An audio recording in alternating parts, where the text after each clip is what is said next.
The thread snapped with a sharp, satisfying sound as Lauren Cole finished the knot. She ran her gloved hand over the mare's flank, checking the suture line one last time.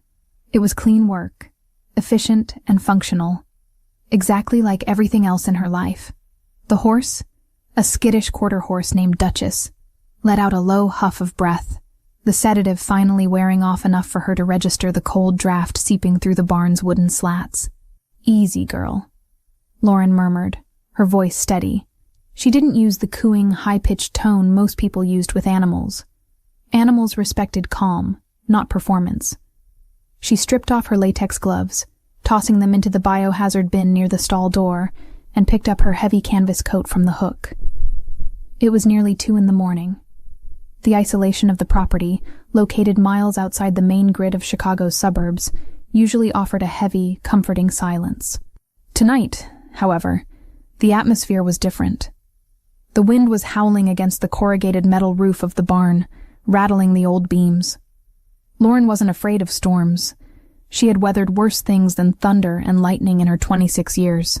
She was more concerned about the old oak tree near the driveway, and whether it would hold up against the gusts. She picked up her medical bag, a reinforced leather kit that contained everything from scalpels to heavy-duty sedatives, and stepped out into the deluge. The rain wasn't just falling, it was being driven sideways by a wind that felt personal.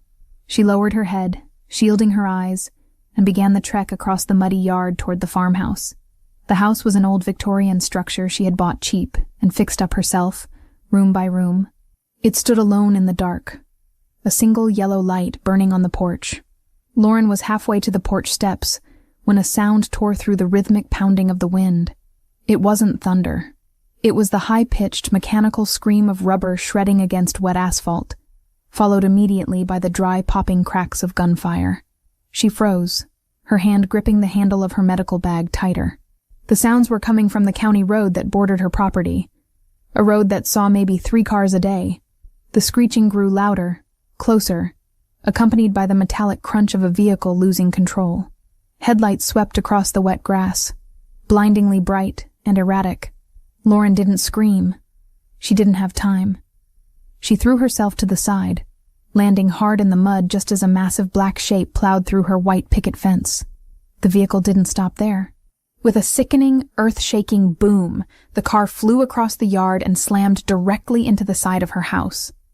The impact was so violent the ground beneath her vibrated. Wood splintered, glass shattered, and the groan of compromising structural beams echoed into the night. Then, silence returned, heavy and ominous, broken only by the hissing of a radiator and the relentless rain. Lauren pushed herself up, mud slicking her jeans. Her first instinct was to check the barn, but the crash had happened at the house. The living room wall was gone. In its place sat the rear end of a black sedan, swallowed halfway by her home. She didn't run away. She ran toward it. "Hello?" she shouted, her voice whipped away by the wind. She scrambled up the porch steps, ignoring the debris littering the wood. The front door was jammed, the frame twisted by the impact. She didn't waste time trying to force it. She went through the hole the car had made. Inside, the air was thick with drywall dust, and the acrid, stinging scent of gasoline. That smell triggered a primal alarm in her brain. Fire. If that tank sparked, the whole house would go up. She climbed over a pile of bricks that used to be her fireplace. The car, a heavy armored model that looked like a tank disguised as a luxury sedan, was wedged tight. The driver's side door was pinned against a fallen beam. Lauren dropped her bag and scrambled onto the hood of the car, looking through the shattered windshield. The driver was slumped over the wheel. He was unmoving. "Can you hear me?" Lauren yelled, using the flashlight from her phone to sweep the interior. No response. She moved to the passenger side, yanking the door open. It gave way with a heavy metallic groan. The interior lights flickered on, illuminating the wreckage. The airbags had deployed but were starting to deflate, revealing the man inside.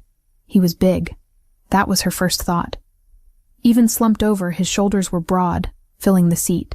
He was wearing a black suit, the jacket torn at the shoulder, the white shirt beneath soaked in crimson. It wasn't just from the crash.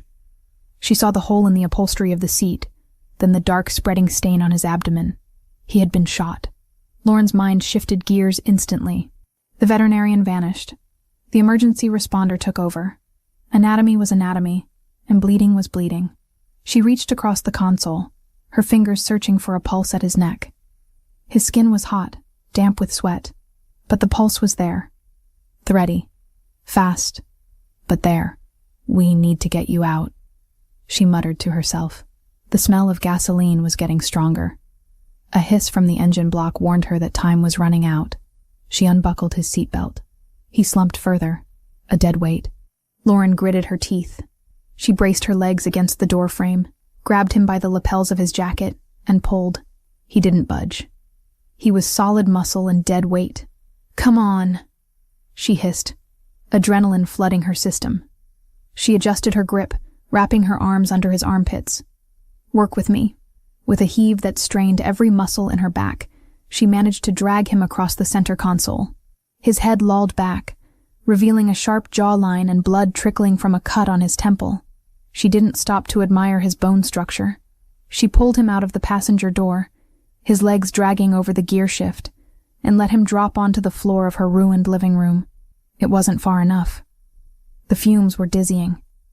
She grabbed his ankles this time, dragging him across the hardwood floor, over the debris, toward the kitchen which was structurally intact.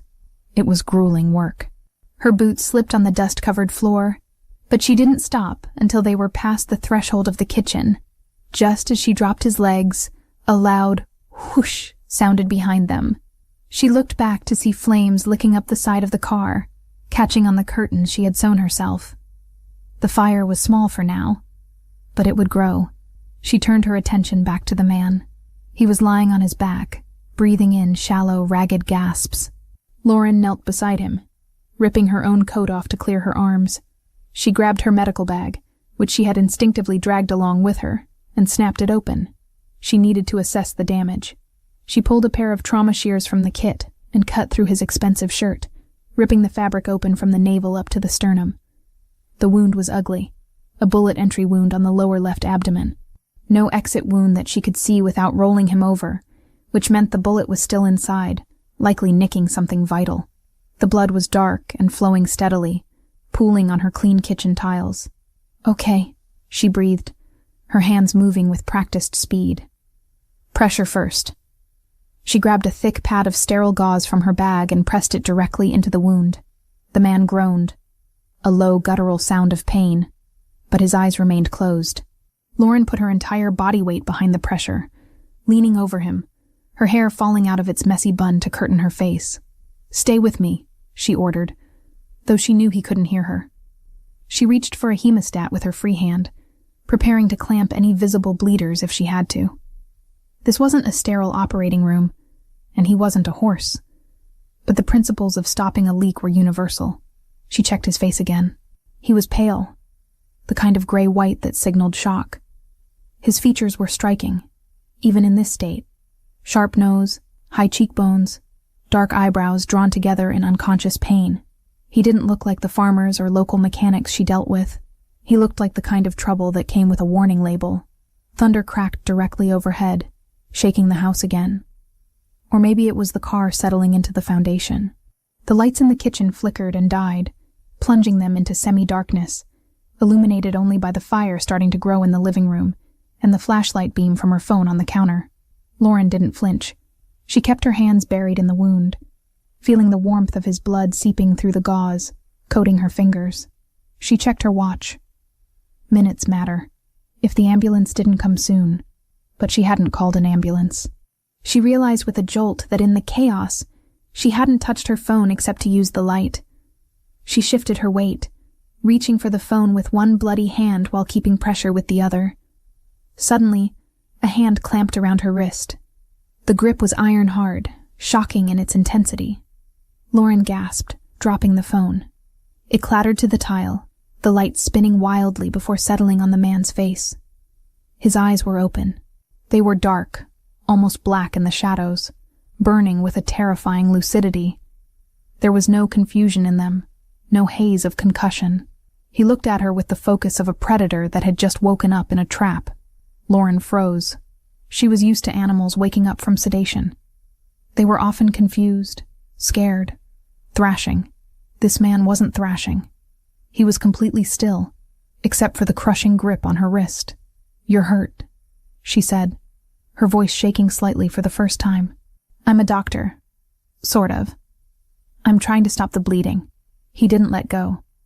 His gaze traveled from her face, down to her bloody hands pressing into his stomach, and then to the burning wreck in the other room.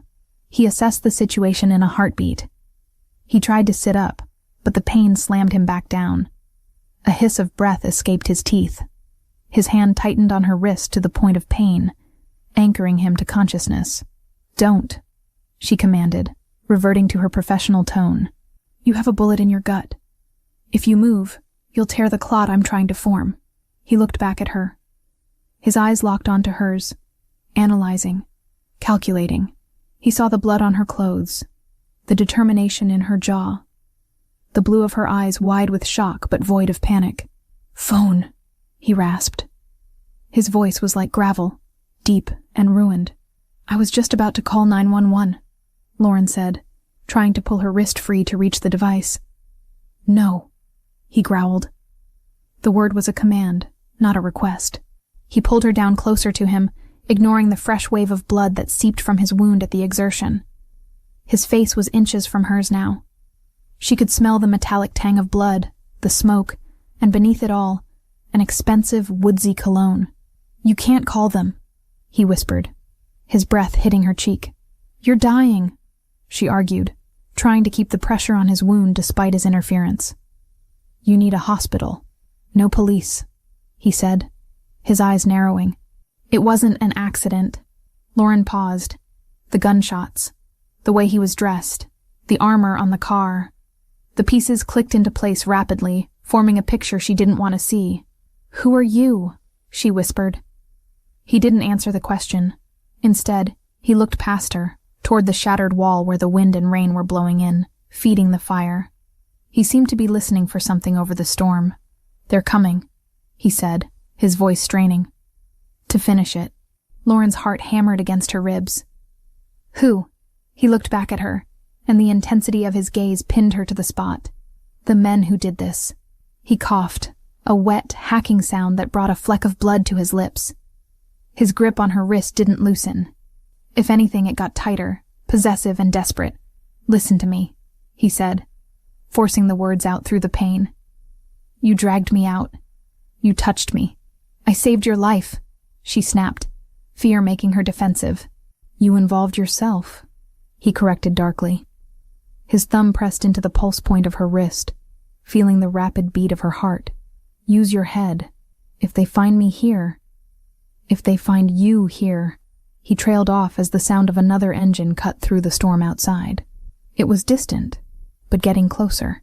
A heavy engine, moving slow, searching. The man's eyes widened slightly. He knew that sound. "Is there a back way?" he demanded. "What? Is there a back way?" He enunciated every word, fighting the darkness encroaching on his vision. "The kitchen door leads to the porch," Lauren stammered. "But my truck is—" "Get me up," he ordered. "You can't walk," she refused. "You've lost too much blood. If I stay here, I'm dead," he said. "And if you're standing here when they walk through that door, you're dead too." The bluntness of the statement hit her harder than the wind outside. She looked at the door, then back at him. He wasn't lying. She could see it in the grim set of his jaw. This wasn't a drama. This was an execution in progress, and she had just stepped onto the scaffold. She started. Panic finally beginning to claw at her throat. He saw the hesitation. He knew he was about to pass out. The edges of his vision were already black. He needed to make sure she understood the stakes before he went under. He needed to make sure she didn't run to the police, because the police were likely on the payroll of the men hunting him. He pulled her down until their foreheads almost touched. The intimacy was terrifying, forced by blood and circumstance. "Look at me," he commanded. She looked. She couldn't look away. "Now you can't leave," he whispered, the words sounding like a sentence. "They saw your face." Lauren stared at him, the air leaving her lungs. "What?" "They saw you," he lied. Or maybe he believed it. Or maybe he just needed to terrify her enough to keep her close. "You're in this now." His hand finally lost its strength. It slid from her wrist, leaving a smear of blood on her skin like a brand. His eyes rolled back, the lids fluttering shut as his body gave up the fight against the trauma. "Wait!" Lauren cried, tapping his cheek. "Don't pass out. Wake up." Silvio Ricchetti didn't answer. He lay motionless on her kitchen floor, the blood continuing to seep around her fingers. Lauren sat back on her heels, trembling. The fire in the living room crackled louder, consuming the sofa. Outside, the sound of the approaching engine grew distinct. A heavy vehicle, crunching over the gravel of her driveway, slowing down as it spotted the wreckage. She was alone. Her house was burning. A dying man was on her floor, and killers were in her driveway. "They saw your face." The words echoed in her mind. She looked down at the man. He was her only link to understanding what was happening. And he was unconscious. She looked at the back door. She could run. She could run into the cornfields and hide. But if she ran, he would die. And if they really had seen her, they would hunt her down eventually. Lauren Cole swallowed the scream building in her throat. She looked at her medical bag, then at the man's prone form. She grabbed the handle of the bag. "Damn it," she whispered. She grabbed his ankles again. She didn't check the driveway. She didn't check the fire. She just pulled. She pulled him deeper into the house, toward the pantry, toward the shadows, as the headlights of the second car swept across the kitchen window, illuminating the blood she had left behind. She wasn't a veterinarian anymore. She was an accomplice, and the night had only just begun. The pantry was a claustrophobic box of shadows, smelling of dried herbs, flour, and the overwhelming metallic stench of fresh blood. Lauren had managed to drag the heavy man behind a stack of shelving units, just seconds before the headlights of the second vehicle swept across the kitchen windows, painting the walls in brief, blinding strokes of white light. The heavy rumble of the engine outside idled, a mechanical growl that vibrated through the floorboards, distinct from the crackling fire consuming the living room. Lauren was crouched on the linoleum, her hands slick with red. Her heart was beating a frantic rhythm against her ribs, a sensation she usually associated with trapped animals, not herself. Beside her, Silvio Ricchetti shifted. The movement was small, a mere tensing of muscle, but in the tight space it felt seismic. He was awake again. The momentary lapse in consciousness had passed, replaced by a cold, terrifying lucidity that cut through his pain like a scalpel. He didn't groan. He didn't ask where he was. His dark brown eyes, now adjusted to the gloom, locked onto her face with an intensity that made the air feel thin. "How many?" he rasped. The sound was wet, broken, but the authority in it was intact. Lauren swallowed, her throat dry. "One car. Maybe a truck. I saw the lights." "They'll circle first," Silvio said. He tried to adjust his position, pressing a hand against the makeshift packing Lauren had shoved into his abdominal wound. His knuckles turned white. "They check the perimeter. Then they breach. We have 3 minutes, maybe 4. "We need to stay quiet," Lauren whispered, her instinct to hide overriding everything else. If we stay here, we burn." Silvio cut her off. He reached out, his grip finding her forearm again. It wasn't a romantic gesture. It was an anchor. "Look at the smoke, Dottoressa. They aren't coming in to check pulses. They're coming to scrub the site." Lauren looked toward the kitchen doorway. The orange glow from the living room was brighter now, the crackling sound louder. Smoke was beginning to curl along the ceiling, a gray snake seeking an exit. He was right. The crash hadn't just damaged the house. It had started a bonfire, and the men outside would likely help it along to destroy the evidence. "My truck is out back," Lauren said, her mind finally engaging with the tactical reality. "It's old, but it runs. If we can get to the service road behind the barn—" "Go," Silvio commanded. He tried to push himself up, using the shelves for leverage. His face went ashen, sweat beading on his forehead, but he forced his body to obey. "Get the truck. Bring it to the back door." Lauren nodded, preparing to move. But then she froze. The realization hit her with the force of a physical blow. "The barn," she breathed. Silvio looked at her, his eyes narrowing. "What?" "The barn is right next to the house," Lauren said, her voice rising in panic. "If the house goes up, the wind will carry the sparks. The roof is old wood. It'll catch in minutes." "So let it catch," Silvio snapped, his patience fraying under the agony of his wound. "We are leaving. My patients are in there," Lauren hissed, turning back to him, her fear momentarily replaced by a fierce, professional protectiveness. "I have 3 horses in the stalls. One is sedated. Duchess can't walk out on her own if the smoke gets thick. I have to open the gates." Silvio stared at her as if she were speaking a dead language. He was a man who traded in lives like currency, who understood sacrifice as a necessary component of business. "You want to go out there, in the open, with killers in the driveway, to save livestock?" "They aren't livestock to me," she said, her voice hard. "They're my responsibility. I won't leave them to burn alive. You die, they die anyway," he countered, his voice a low growl. "You step out that door, you're a target. Then I'll be quick." Lauren didn't wait for his permission. She wasn't one of his soldiers. She scrambled up, keeping low, and moved toward the back door of the kitchen. "Wait!" Silvio's voice was a strained bark, but she was already moving. She slipped out into the storm. The cold rain was a shock to her system, washing away the warmth of the house instantly. The wind was ferocious, whipping her hair across her face, blinding her. She stayed close to the siding of the house, moving in the shadows, her eyes darting toward the front of the property.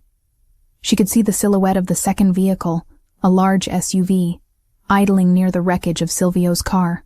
2 men were out, flashlights cutting through the rain, examining the crushed sedan. They were distracted, shouting to each other over the wind. Lauren sprinted. She crossed the muddy gap between the house and the barn, her boots slipping on the wet earth. She reached the heavy sliding door of the barn and heaved it open just enough to squeeze through. Inside, the smell of hay and warm animal bodies was a stark contrast to the chaos outside. The horses were already panicking. They could smell the smoke. Hooves kicked against wooden stalls, a rhythmic, terrified drumming. I know," Lauren whispered, rushing to the first stall. She didn't waste time with halters. She threw the bolt and swung the door wide. "Go, get out." She slapped the flank of the gelding, a big roan, and he bolted into the center aisle. She moved to the next. Duchess, the mare she had stitched up earlier. She was groggy, stumbling as the noise frightened her. Lauren grabbed her mane, pulling her forward, guiding her out of the stall. "Come on, Mama," she urged. "Move." She got Duchess into the aisle and ran to the back of the barn, throwing open the large rear doors that led to the open pasture. The wind howled in, but it was the path to safety. She shooed the horses out, watching them gallop into the darkness, away from the fire, away from the men. Safe. She turned to leave, but a beam of light cut through the cracks in the barn wall. The men were moving. They were coming toward the house. Lauren dropped to a crouch. She had to get back to Silvio. She had to get the truck. But the path back to the house was now exposed. Back in the kitchen, Silvio Ricchetti had managed to drag himself into a sitting position against the cabinets. The pain was a living thing, tearing at his side with every breath, but he pushed it down into a dark corner of his mind. He checked his jacket. His primary weapon was gone, lost in the crash. He reached down to his ankle holster. Empty. He cursed silently in Italian. The impact must have torn it loose. He looked around the kitchen. Knives. He could use a knife. It was sloppy, close-range work, and in his condition, he'd lose a wrestling match, but he could maybe take one with him. Then he saw it. Under the debris of the table, half hidden by a fallen chair, was the glint of black metal. His spare piece. A compact 9mm he kept in the glove box. It must have been thrown clear when the dashboard shattered. He crawled toward it. The movement cost him dearly. Black spots danced in his vision, and he felt the warm gush of fresh blood soaking the bandage Lauren had applied. He gritted his teeth, sweat stinging his eyes, and reached out. His fingers closed around the cold, textured grip of the gun. It felt like shaking hands with an old friend. He checked the magazine. Full. Chambered. He heard the back door open. He raised the weapon instantly, leveling it at the shadow entering the room. "It's me," Lauren gasped, throwing her hands up as she slid inside, dripping wet and shivering. Silvio didn't lower the gun immediately. He tracked her movement, ensuring no one was behind her. When the door clicked shut, he let the barrel drop. "The horses?" he asked. There was no mockery in his voice now. He had watched her run through the rain from the window. He had seen the risk she took. It was stupid, reckless, and undeniably brave. It told him everything he needed to know about her. She didn't panic, she acted. And she protected what was hers. "Out!" she panted, wiping rain from her eyes. "They're safe." "Good," he said. "Because we're out of time." A heavy thud echoed from the front of the house, the sound of a boot kicking in the front door. "Check the rooms," a deep voice shouted from the living room. "If he's not in the car, he crawled somewhere to die." Lauren's eyes went wide. She looked at Silvio. He beckoned her closer. "Come here." She moved to him, crouching beside him. The fire in the living room was roaring now, the heat seeping into the kitchen. The smoke was getting thicker, creating a haze that stung the lungs. Silvio took her hand, the one that wasn't holding the gun, and pressed something cold and heavy into it. "I need you to listen to me very carefully," he whispered, his voice barely audible over the fire and the storm. "I can't walk to the truck. Not fast enough." "I'll help you," she said. "No," he said. "You're going to have to cover me." He pressed the gun into her palm. Lauren stared at it. It was heavy, terrifyingly real. She had treated gunshot wounds. She had dug bullets out of hunting dogs, but she had never held a weapon designed to kill people. I can't," she stammered. "I don't know how." "It's a machine," Silvio said, his eyes locking onto hers, forcing her to focus. "Just like your tools. Point, squeeze. It's not magic. I can't kill anyone," she whispered. "You might not have a choice," he said grimly. "If they come through that door, they will put a bullet in your head, and then they will burn this house down with your body inside. That is the reality. Do you understand?" Lauren looked at the gun, then at the door leading to the hallway. She could hear heavy footsteps crunching on the broken glass. They were getting closer. "Show me," she said. Her voice trembled, but she tightened her grip on the handle. Silvio guided her hands. He ignored the pain in his gut, focusing entirely on her.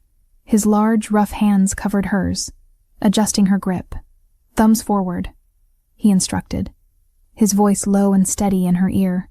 "Don't cross them behind the slide or it'll take your skin off. Finger off the trigger until you are ready to destroy what is in front of you." He moved her finger to the frame of the gun. "There is no safety on this model," he said. "The safety is your brain. Do not point it at anything you want to keep breathing." The footsteps stopped just outside the kitchen. A shadow fell across the slice of light on the floor. "Marco?" a voice called out. "Kitchen is clear? Checking it now." Another voice replied. Closer. Silvio looked at Lauren. He saw the terror in her blue eyes, but he also saw the steel spine that had made her run into a storm to save a horse. "We go out the back," he whispered. "I'll take the lead. If I fall, you don't stop. You get to the truck, you drive, and you don't look back." "I'm not leaving you," she said. It wasn't a romantic declaration. It was a statement of fact. She hadn't saved him from the crash just to let him die on her kitchen floor. Silvio felt a strange sensation in his chest that had nothing to do with the bullet wound. He nodded once. "Help me up." Lauren hooked her arm under his uninjured side. She gritted her teeth and heaved. Silvio groaned, a sound torn from the depths of his agony, as he forced his legs to take his weight. He leaned heavily on her, his breathing jagged. They stood there for a second, swaying in the smoky darkness. A man and a woman, covered in blood and rain, holding on to each other because there was nothing else left. "Ready?" he asked. Lauren gripped the gun in her right hand, her left arm supporting the weight of a Mafia Don. She looked at the back door. "Ready," she lied. Silvio kicked the back door open. The wind grabbed it, slamming it against the siding.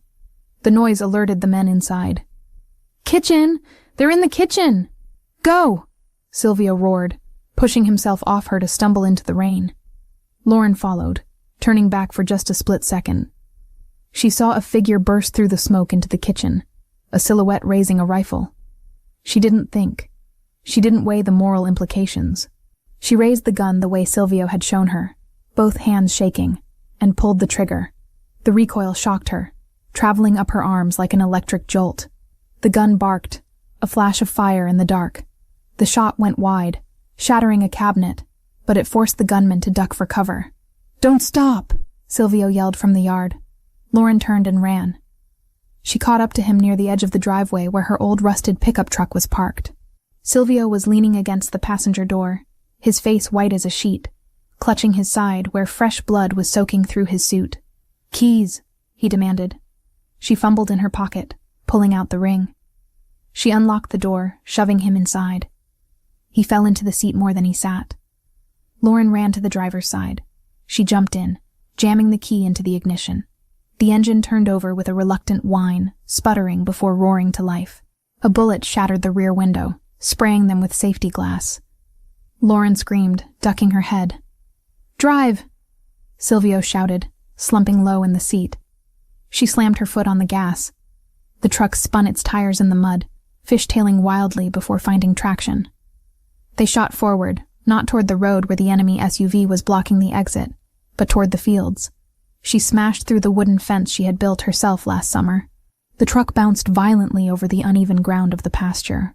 Lauren fought the steering wheel, her knuckles white. Behind them, the house was fully engulfed now. Flames licked up the sides of the second story, turning her home into a pyre against the black sky. She saw the headlights of the SUV turning, trying to follow.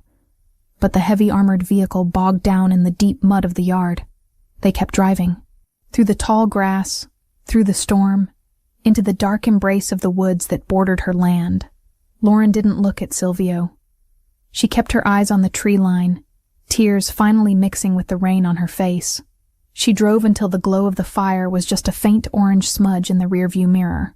Only then did she glance at the passenger seat. Silvio was watching her. He was barely conscious, his head resting against the cool glass of the window, the gun resting loosely in his lap. He looked at her profile. The sharp nose, the determined jaw, the blood spattered on her cheek. "You missed," he murmured, his voice faint. "I hit the cabinet," she said, her voice shaking. "You didn't freeze," he said. It sounded like a benediction. He closed his eyes, his breathing shallow. Lauren reached over, her hand trembling, and rested it on his neck. His pulse was there. Fast, weak, but there. "Where are we going?" she asked, the reality of her situation finally crashing down on her. She was homeless. She was hunted. She had just shot at a man. Silvio opened his eyes one last time, fighting the darkness. "Chicago," he whispered. "We go to the city. We disappear." Lauren looked ahead at the dark, winding trail that led away from everything she had ever known. She tightened her grip on the wheel. "Okay," she said softly. "Chicago." She drove on into the night, the storm swallowing them whole, leaving nothing behind but footprints in the mud and a burning house to mark where Lauren Cole's life had ended, and where something else entirely had begun. The old suspension of the rusted pickup truck groaned in protest as Lauren Cole slammed it over a submerged root, the vehicle shuddering violently before finding traction in the deep, churning mud. The headlights cut frantic, bouncing arcs through the deluge, illuminating a world that had narrowed down to wet tree trunks and the sleek black ribbon of a flooding dirt path. Inside the cab, the air was a suffocating mix of stale tobacco smoke from years past, wet dog, and the sharp copper tang of fresh blood that seemed to coat the back of Lauren's throat. She didn't look in the rearview mirror. She couldn't. If she looked, she knew she would see the orange glow that had already stained the low-hanging clouds behind them. She would see the pyre of everything she had built, the Victorian farmhouse she had sanded by hand, the clinic where she had saved countless animals, the photos of her parents on the mantel. It was all being consumed, fed by the gasoline of a hit squad and the uncaring fury of the storm. "Keep your eyes forward." Silvio Ricchetti's voice was a rough scrape against the silence, barely audible over the roaring engine and the rain hammering the metal roof. "I know where I'm going," Lauren snapped, her voice tight and trembling with a rage she hadn't known she possessed. She wrestled the steering wheel as the truck hydroplaned slightly on a patch of slick clay. She corrected the skid with a muscle memory born of a lifetime on these back roads. This trail cuts through the state forest. It dumps out onto the old highway near the quarry. They won't follow us here. Their heavy SUVs will bottom out within a mile. Silvio didn't answer immediately. He was slumped against the passenger door, his left hand pressing a wad of napkins. Grabbed from the glove box in a moment of desperation. Against his side. The blood was soaking through them, dark and heavy. His face was a mask of concentration, his jaw clenched so hard a muscle feathered beneath his ear. He wasn't looking at the road. He was looking at her. He watched the way her hands, white-knuckled and stained with his blood, gripped the wheel. He saw the tears she refused to shed, tracking through the soot on her cheek. Most civilians would be screaming by now. They would be hysterical, freezing up, or begging for an explanation. Lauren Cole was doing none of those things.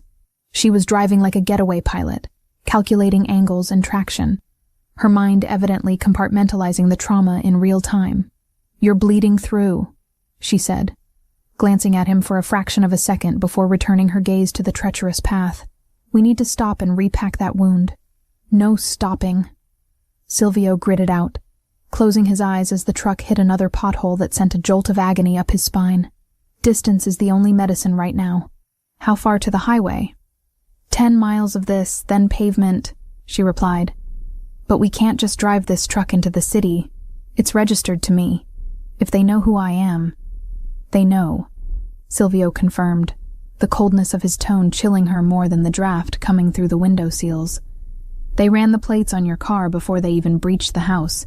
They know your name, your social security number, where you went to veterinary school. By morning your bank accounts will be flagged." Lauren felt a hollow pit open in her stomach. "So I'm just... gone? Erased? You're alive," Silvio said. "That's the only metric that matters tonight." He shifted, reaching into the inside pocket of his ruined suit jacket. His movements were slow, labored, like moving through water. He produced a small, nondescript black phone. It wasn't the smartphone she had seen him smash earlier. This was a burner, old school, plastic, and cheap. He flipped it open, the small blue screen illuminating his harsh features. He dialed a number from memory, his thumb leaving a bloody print on the keypad. He held it to his ear, waiting. Lauren slowed the truck slightly as they approached a sharp bend where the creek had overflowed. She navigated the water carefully, the engine whining as the exhaust pipe dipped perilously close to the surface. "It's me," Silvio said into the phone. He spoke English, but the cadence was clipped, coded. The shipment was compromised, total loss. A pause. Lauren strained to hear the voice on the other end, but it was just a tinny murmur. "No," Silvio continued, his eyes opening to stare at the rain-streaked windshield. "I'm initiating the ghost protocol. Do not send a retrieval team to the primary site. It's burned. The asset is compromised." He looked at Lauren when he said asset. She tightened her grip on the wheel. "I need a clean extraction," he said. "Drop Point Bravo, the old motel off Route 41. Leave the keys in the exhaust pipe of the gray sedan. Make sure it's the sedan, Enzo." Nothing flashy. Another pause. Silvio listened, his expression darkening. "I don't care who is asking," he growled, a flash of the dangerous power returning to his voice despite his injury. "As far as the family is concerned, I died in that crash. Let Marco think he won. Let him get comfortable in my chair. I want total radio silence until I'm inside the city." He snapped the phone shut and dropped it into the cup holder. The silence that filled the cab afterwards was heavy with unspoken implications. "Ghost protocol?" Lauren asked, her voice flat. "If they think I'm dead, they stop hunting," Silvio explained, shifting his weight to alleviate the pressure on his abdomen. "They relax. They make mistakes. It buys us time." "Us," Lauren repeated. "You mean it buys you time? I'm just the collateral damage." Silvio turned his head, looking at her fully. The dashboard lights cast deep shadows across his face, emphasizing the sharp angles of his cheekbones and the intensity of his dark brown eyes. "You aren't collateral anymore, Dottoressa. You saved my life twice in 1 hour. That makes you an investment." "I'm a veterinarian," she corrected, swerving to avoid a fallen branch. "And I just lost everything because you couldn't keep your car on the road. I didn't crash because of bad driving," he murmured, his voice growing weaker as the adrenaline began to ebb, leaving only the shock. Brake lines were cut, bullet to the rear tire. It was precise. Lauren didn't respond. She was thinking about the horses. They were out in the pasture, scared and wet, but alive. Duchess would find the neighbor's barn. She was smart. The fire department would come eventually, but there would be nothing left to save of the house. She thought about her grandmother's quilt on the bed upstairs. Gone. Her diploma on the wall. Gone. She forced the thoughts away. Panic was a luxury she couldn't afford. She had a dying man in her passenger seat and a target on her back. "We're coming up on the highway," she announced. The trees were thinning out, replaced by the jagged silhouette of the old quarry fencing. "The motel is about 5 miles south." "Good," Silvio breathed. He was paler now, his skin taking on a waxy sheen. "Park around the back. Avoid the cameras in the lobby." "You need a hospital," Lauren said again, frustration bubbling up. "I can't stitch a gut wound with a first aid kit and a bottle of vodka." "You'll have better than that," Silvio muttered, his eyes fluttering shut. "Just get us to the car." The transition from the dirt path to the asphalt of the highway felt jarringly smooth. Lauren accelerated, the truck's engine roaring as she pushed it to its limit. The road was empty, a desolate stretch of wet blacktop under the storm. 10 minutes later, she spotted the flickering neon sign of the motel. It was a rundown place, the kind where people went when they didn't want to be found. "Vacancy," buzzed in a dying red light. Lauren killed the headlights before turning into the lot, coasting around the side of the building to the darker, unlit area near the dumpsters. She spotted it immediately. A nondescript gray sedan parked in the shadows, unassuming and common. She put the truck in park and killed the engine. The sudden silence was deafening, broken only by the rain drumming on the roof. "We're here," she said, turning to Silvio. He didn't move. "Silvio," she said, shaking his shoulder gently. He groaned, his eyes cracking open. He was fading fast. The blood loss was catching up to him. "Key," he mumbled. Exhaust. Lauren jumped out of the truck. The rain soaked her instantly, cold and biting. She ran to the sedan, crouching down behind it. Her fingers fumbled inside the cold metal of the tailpipe until she felt the hard edge of a key fob. She pulled it out, pressed the unlock button, and the lights of the sedan flashed once. She opened the rear door of the sedan first. On the seat, there was a duffel bag. She unzipped it quickly. Inside, she saw stacks of cash, passports, and a high-end medical trauma kit. He had prepared for this. She ran back to the truck and yanked the passenger door open. Silvio all but fell into her arms. He was heavy, dead weight against her, smelling of copper and expensive cologne and rain. "Come on," she grunted, wrapping her arm around his waist and hoisting him up. "Help me." He stumbled, his legs not working right, but he forced them to move. They shuffled across the wet pavement like participants in a grotesque 3-legged race. Lauren bore the brunt of his weight, her boots slipping on the oil-slicked asphalt. She could feel the heat radiating off him, the fever of trauma setting in. "Almost there," she whispered, more to herself than him. They reached the sedan. She opened the passenger door and helped him lower himself into the seat. He let out a sharp hiss of breath as he settled, his hand immediately going back to the wound. "Medical bag," he gasped, pointing to the back seat. "I saw it," Lauren said. She slammed his door and ran around to the driver's side. The interior of the sedan smelled of nothing. It was sterile, new leather, and that generic new car scent. It felt alien compared to the earthy, lived-in smell of her truck. She started the car. The engine purred to life, silent and powerful. "My truck," Lauren said, looking at her faithful old vehicle abandoned next to a dumpster. "It's going to lead them right here." "Enzo will take care of it," Silvio murmured, his head leaning back against the headrest. He was fighting to stay awake, fighting to maintain command. "He's watching. He'll torch it and move it before the sun comes up." Lauren looked at the dark windows of the motel, wondering where this Enzo was watching from. The paranoia that Silvio lived with was contagious. She felt exposed, naked. "Drive," Silvio ordered, his voice barely a whisper. "Chicago. The secure garage on Wacker." "Do you know it?" "I know it," Lauren said. She put the car in gear. As they pulled out of the lot, leaving her truck and her past behind in the rain, Lauren looked at Silvio. He was watching her again. That intense predator's gaze dimmed by pain, but not extinguished. "You're doing well," he said softly. "I'm terrified," she admitted, her hands gripping the leather steering wheel.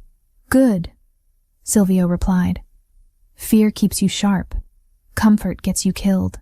He reached into the duffel bag she had tossed onto the center console and pulled out a fresh compression bandage. With shaking hands, he tried to open the packaging.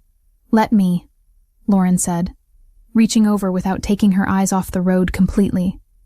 She ripped the package open with one hand and handed it to him. "You have good hands," he noted, pressing the pad to his side. "Steady. I'm used to patients who try to kick me," she said dryly. A ghost of a smile touched Silvio's lips. Not a nice smile, but a grim acknowledgement of her grit. "I'll try not to kick." "You wouldn't have the energy," she retorted. The banter was a shield, a way to keep the reality at bay.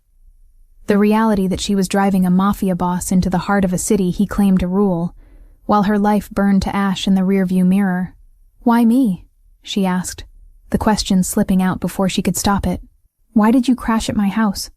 Of all the miles of road." "Fate," Silvio muttered, his eyes closing again. "Or bad luck, depending on how this ends." "It ends with you paying me back for my house," Lauren said firmly. "If I live," Silvio whispered, his voice fading into the hum of the engine. "I'll give you the world, Lauren Cole. But first, you have to get me through the night." Lauren looked at him. He was out again. Unconscious or just conserving energy, she couldn't tell. She looked at the road ahead, the rain clearing slightly as they approached the highway lights. The city was aglow on the horizon, a sprawling beast of concrete and light. She was alone with him.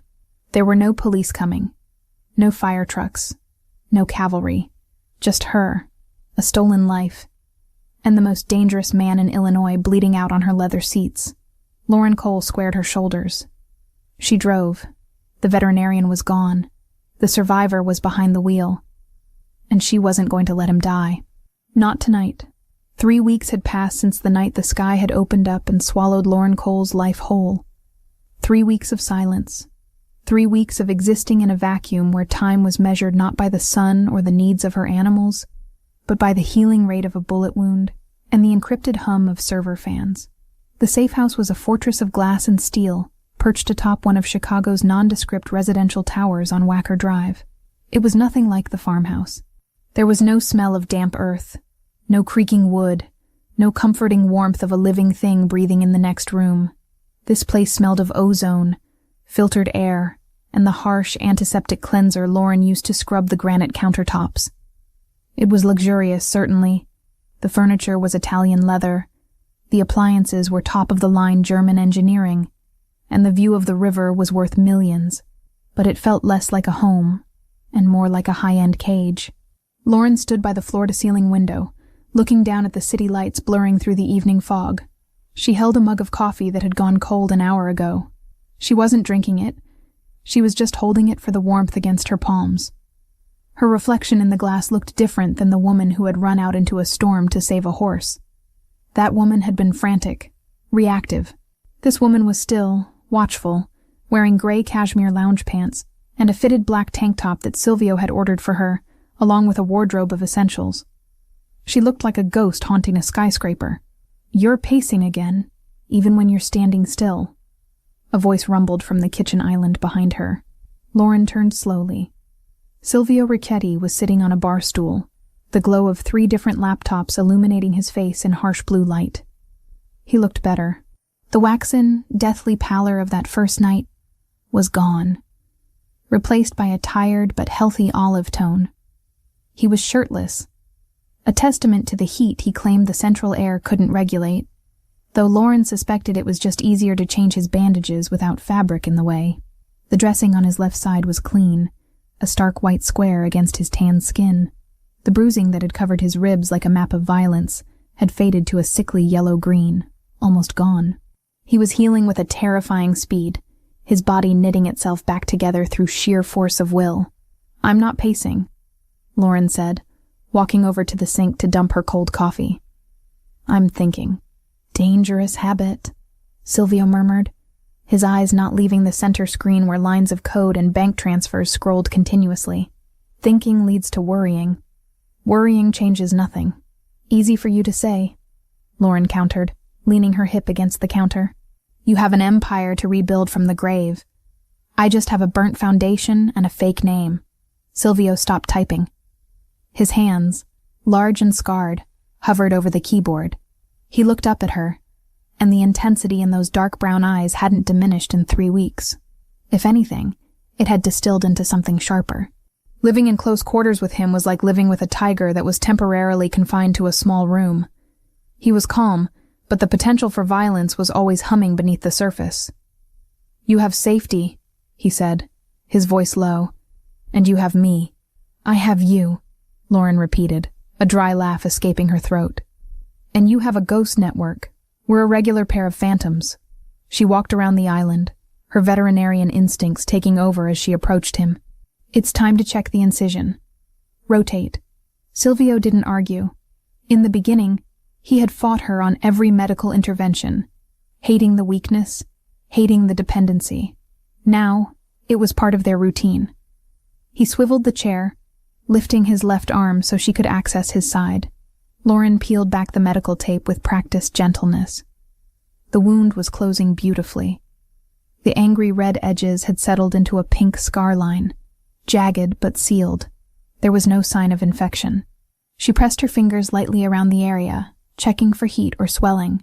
"Pain?" she asked. "Manageable." He grunted. "Scale of 1 to 10, Silvio. Don't give me the tough guy act. I've treated stallions less stubborn than you." He smirked, a rare expression that softened the harsh planes of his face. 3, only when I twist. "It's healing well," she pronounced, applying a fresh layer of antibiotic ointment before securing a lighter dressing. "Another week and we can take the stitches out. You'll have a scar, but you kept the kidney." "I have 2, he said dismissively. "I can spare one." Lauren finished the dressing and washed her hands. She dried them on a towel, watching him return to his screens. He had been at it for 18 hours a day since the fever broke.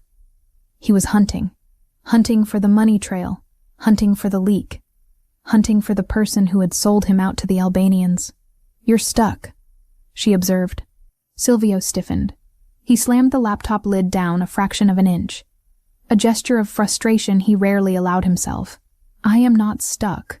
I am thorough. You've been staring at the same shipping manifest for 4 hours, Lauren pointed out.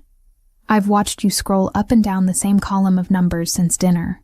He sighed, running a hand through his short black hair. "Something is wrong. The money was moved, but the books are balanced. It doesn't make sense. If they paid for the hit using family funds, there would be a deficit, a hole. But there is nothing. The accounts are perfect." "Maybe they didn't use family funds," Lauren suggested. "The Albanians don't work on credit, and they don't work cheap," Silvio growled. "The contract for a hit on a Don. That's 7 figures minimum, half up front. That kind of cash doesn't just appear out of thin air. It came from inside. It had to." He rubbed his eyes, the exhaustion finally showing. "I'm missing it. It's right in front of me, and I'm missing it." Lauren looked at the screen. It was a dense spreadsheet of imports, olive oil, textiles, marble, coming in from Italy and Greece. It was a language of commerce she didn't speak, but she understood systems. Biology was a system. A healthy body was a balanced ledger. Illness was a deficit or a chaotic surplus. "Move over," she said. Silvio looked at her, his eyebrow arching. "Excuse me?" "Move over," she repeated, nudging his shoulder. "Let me look. Lauren, this isn't a medical chart. These are laundering fronts for international shipping logistics. It's complicated. I decipher blood work panels for animals that can't tell me where it hurts," she said calmly. "And I ran a business for 5 years. Math is math, Silvio. Sometimes you need fresh eyes. You're looking for what you expect to see. I don't know enough to have expectations. He hesitated, then slowly slid the stool over, giving her space. It was a massive concession of territory. He was letting her into the inner sanctum of his operation. Lauren stood next to him, leaning over the keyboard. She could smell him. Soap, musk, and the faint medicinal scent of the ointment. She focused on the screen. Okay, she said, squinting at the rows. Explain the baseline. What is normal? Column A is the declared value of the shipment, Silvio explained, pointing a long finger at the screen. Column B is the insurance valuation. Column C is the actual tax paid upon entry. Lauren scanned the numbers. They matched. It was boringly perfect. And these dates? She asked, pointing to the timestamps. Arrival dates at the port of Newark. Lauren scrolled down. Hundreds of entries. Thousands of tons of cargo. It was dizzying. But as she scrolled, her brain started to pick up a rhythm. It was like listening to a heartbeat. Lub-dub, lub-dub, lub-dub. And then a skip. Stop, she said. What? Scroll back up. 2 months ago. The shipment of ceramic tiles. Silvio scrolled up. What about it? Look at the weight, she said. It's listed as 4,000 pounds. The tax is calculated for 4,000 pounds. But look at the fuel surcharge on the trucking invoice in column F. Silvio squinted. It's standard. No, it's not, Lauren corrected. I have a truck. I haul trailers. I know fuel consumption. The surcharge here is for a load that weighs significantly less. If they were hauling 4,000 pounds of tile, the fuel cost would be 20% higher for that distance. Silvio went still. He leaned in closer, his shoulder brushing hers. Are you saying the container was light? I'm saying the container was empty, Lauren said, or filled with styrofoam. They declared the value, they paid the tax to make it look legitimate, but they didn't ship the product, which means they pocketed the overhead. Silvio finished, his voice dropping to a dangerous whisper. The cost of the goods. If you don't buy the marble, but you bill the company for it, you keep the purchase price, Lauren said. How much is a container of marble? $50,000, Silvio said. He began typing furiously now, his fingers flying across the keys. If they did this once a week for a year... Ghost shipments, Lauren murmured. It looks like business as usual on the tax forms, but the money for the product goes into a black hole. Silvio pulled up a new window, cross-referencing the shipping manifests with the trucking logs. He filtered by the specific fuel discrepancy Lauren had noticed. The screen filled with red highlights. God, Silvio breathed. It's everywhere. Small amounts. A few thousand here, a few thousand there. Siphoned off over 3 years. It's millions. They've been bleeding me dry for 3 years. Who signs off on the trucking invoices? Lauren asked. That's the choke point. Someone has to approve the lower fuel bill while the main ledger shows the full weight. Silvio didn't answer immediately. He stared at the screen, his face hardening into a mask of stone. He clicked on the digital signature at the bottom of the invoice. A name appeared. G. Moretti. Who is G. Moretti? Lauren asked. Nobody, Silvio said. A low-level dock foreman. He doesn't have the brains to set up a shell corporation for the kickbacks. Then look at who pays G. Moretti, Lauren suggested. Silvio traced the payroll ID. It routed through a subsidiary company called Janus Holdings. He hacked into the corporate registry for Janus Holdings. It was a dummy corporation, registered in the Caymans. But the recovery email for the admin account... Silvio stopped breathing. Lauren looked at the screen. The recovery email was an old, personal address. mk1985 protonmail.com. The silence in the penthouse was absolute. It was heavy, suffocating. Lauren saw Silvio's hand tremble once, then clench into a fist so tight his knuckles cracked. Marco, he whispered. The name sounded like a curse. Your consigliere, Lauren said softly. She remembered the name from his stories during their late-night dinners. The man he called brother. The man who had stood beside him at his father's funeral. Silvio stood up abruptly. The chair skidded back across the hardwood floor with a harsh screech. He walked to the window, placing his hands against the glass, leaning his forehead against the cool surface. He sat at my table, Silvio said, his voice hollow. He poured wine for my mother. He carried my sister's casket. Lauren didn't move. She knew better than to offer platitudes. This wasn't a boo-boo she could kiss better. This was a knife in the back, twisted by the one person supposed to guard it.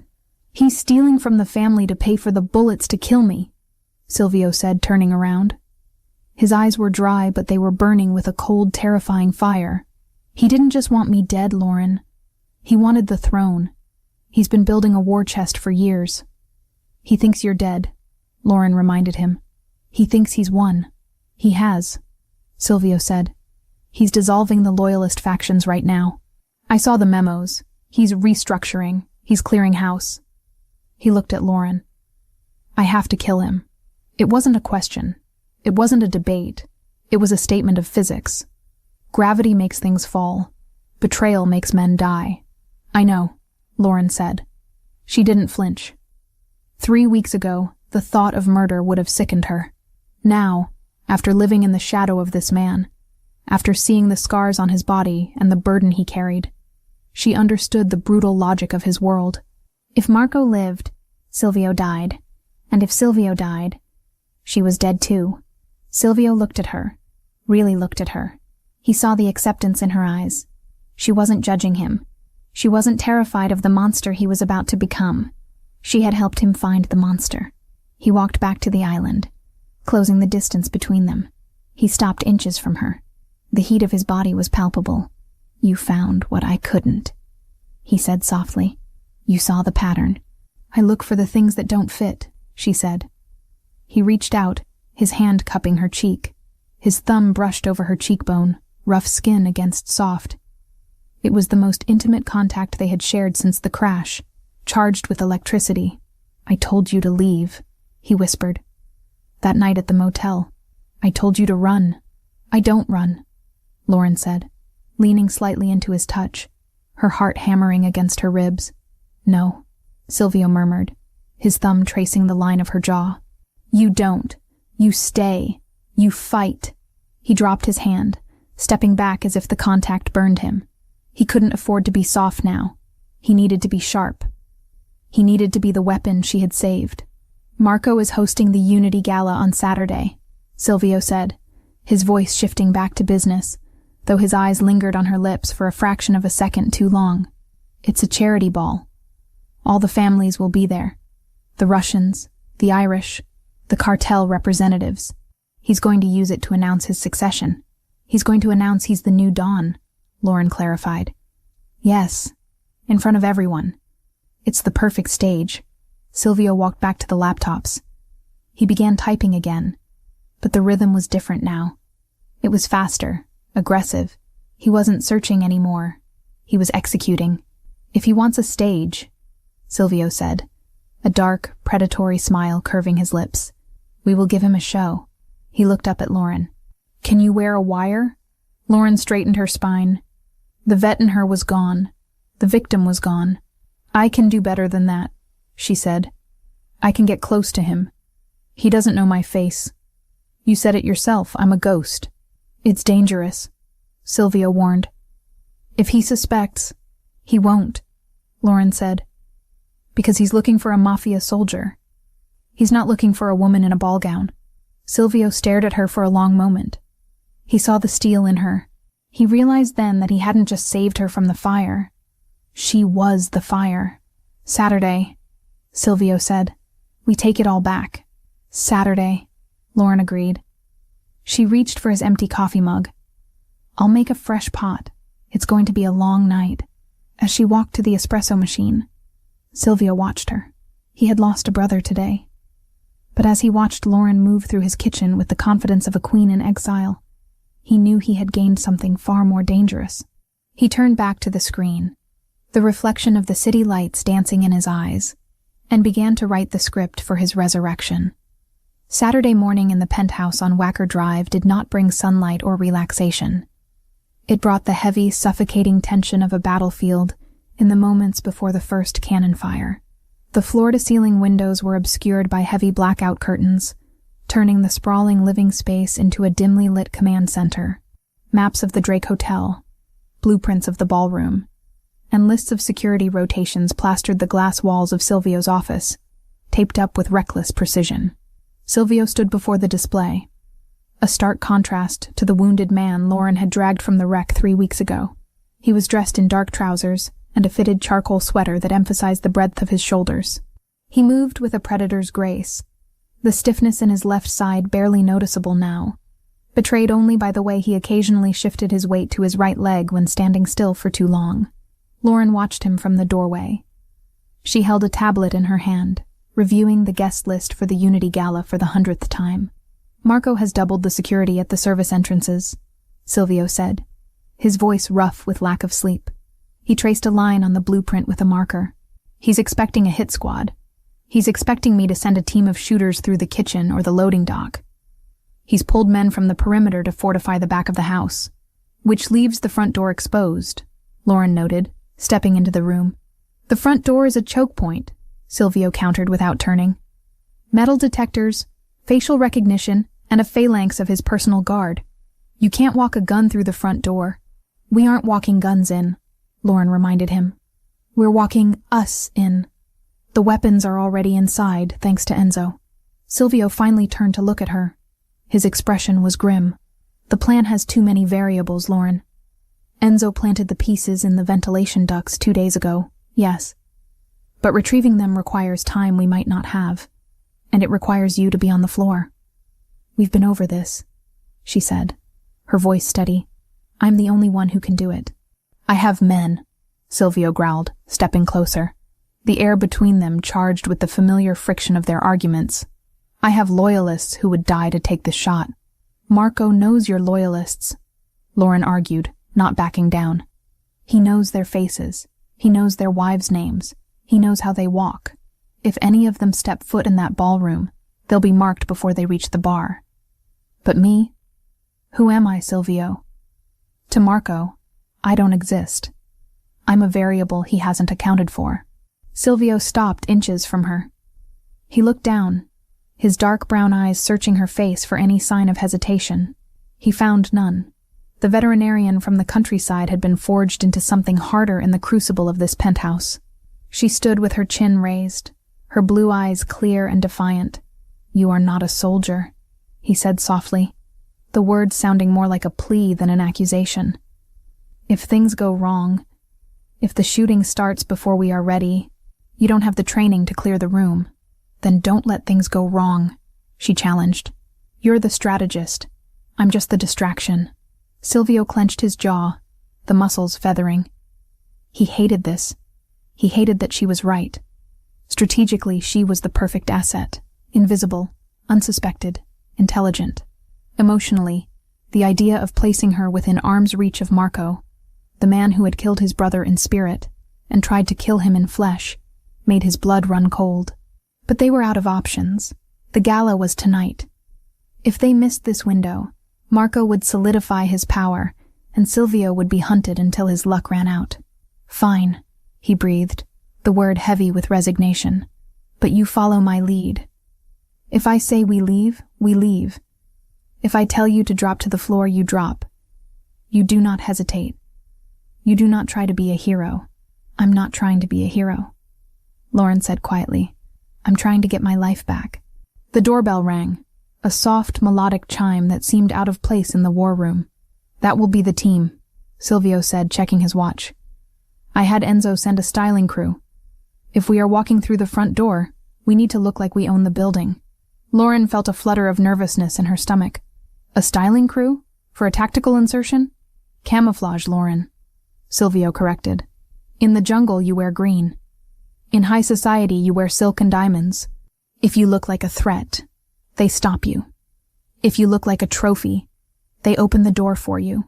The team consisted of 3 people who bustled in with rolling racks of garment bags, cases of makeup, and an air of professional detachment that suggested they were used to clients who required discretion. They didn't ask why the windows were blacked out, or why there were blueprints on the walls. They simply set up shop in the master bedroom, turning it into a chaotic salon.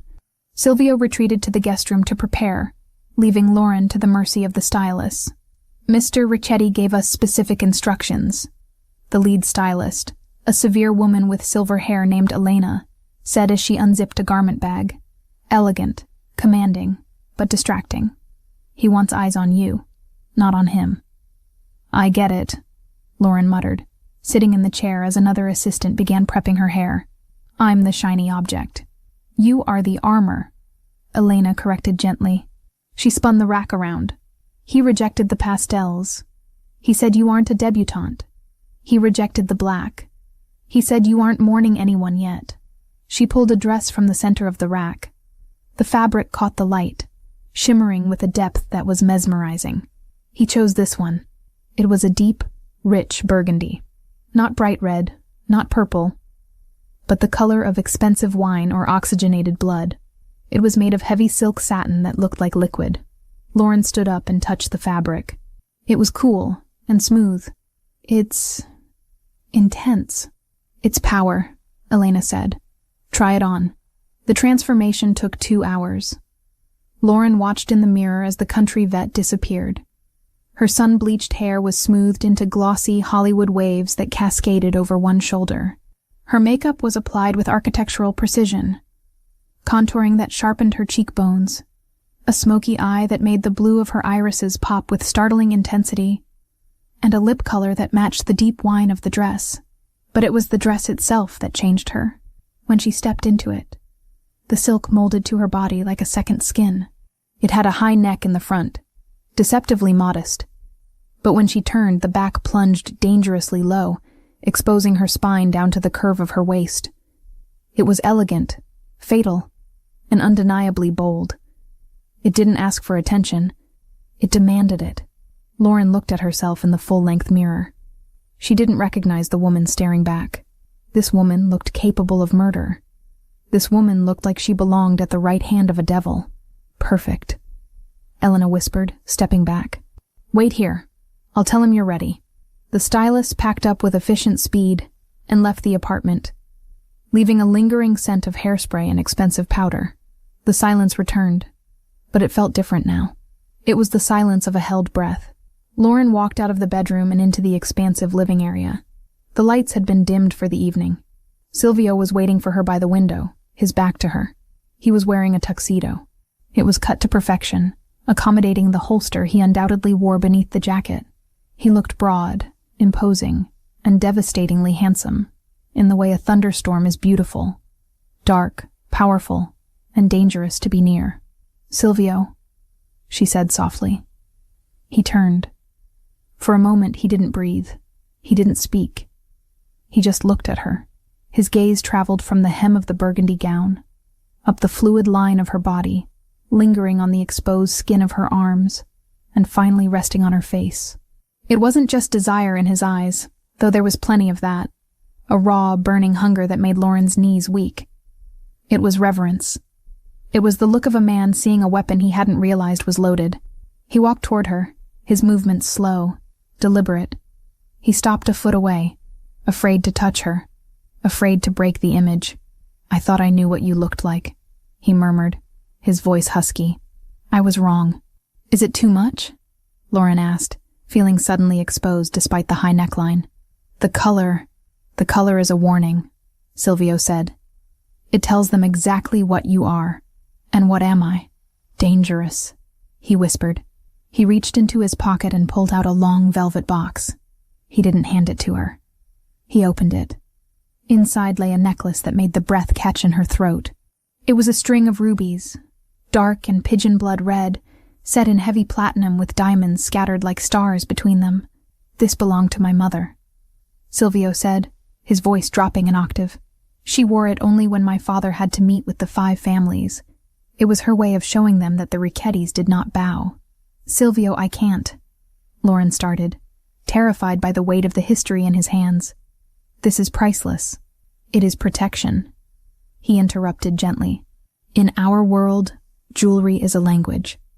If you walk in there wearing this, the old guard will know. They will know you are under my direct protection. It tells them that to touch you is to declare war on me. He stepped behind her. Lauren lifted her hair, exposing the vulnerable nape of her neck. She felt the cold metal of the necklace settle against her skin, heavy and substantial. Then she felt his warm, rough fingers fumbling slightly with the clasp.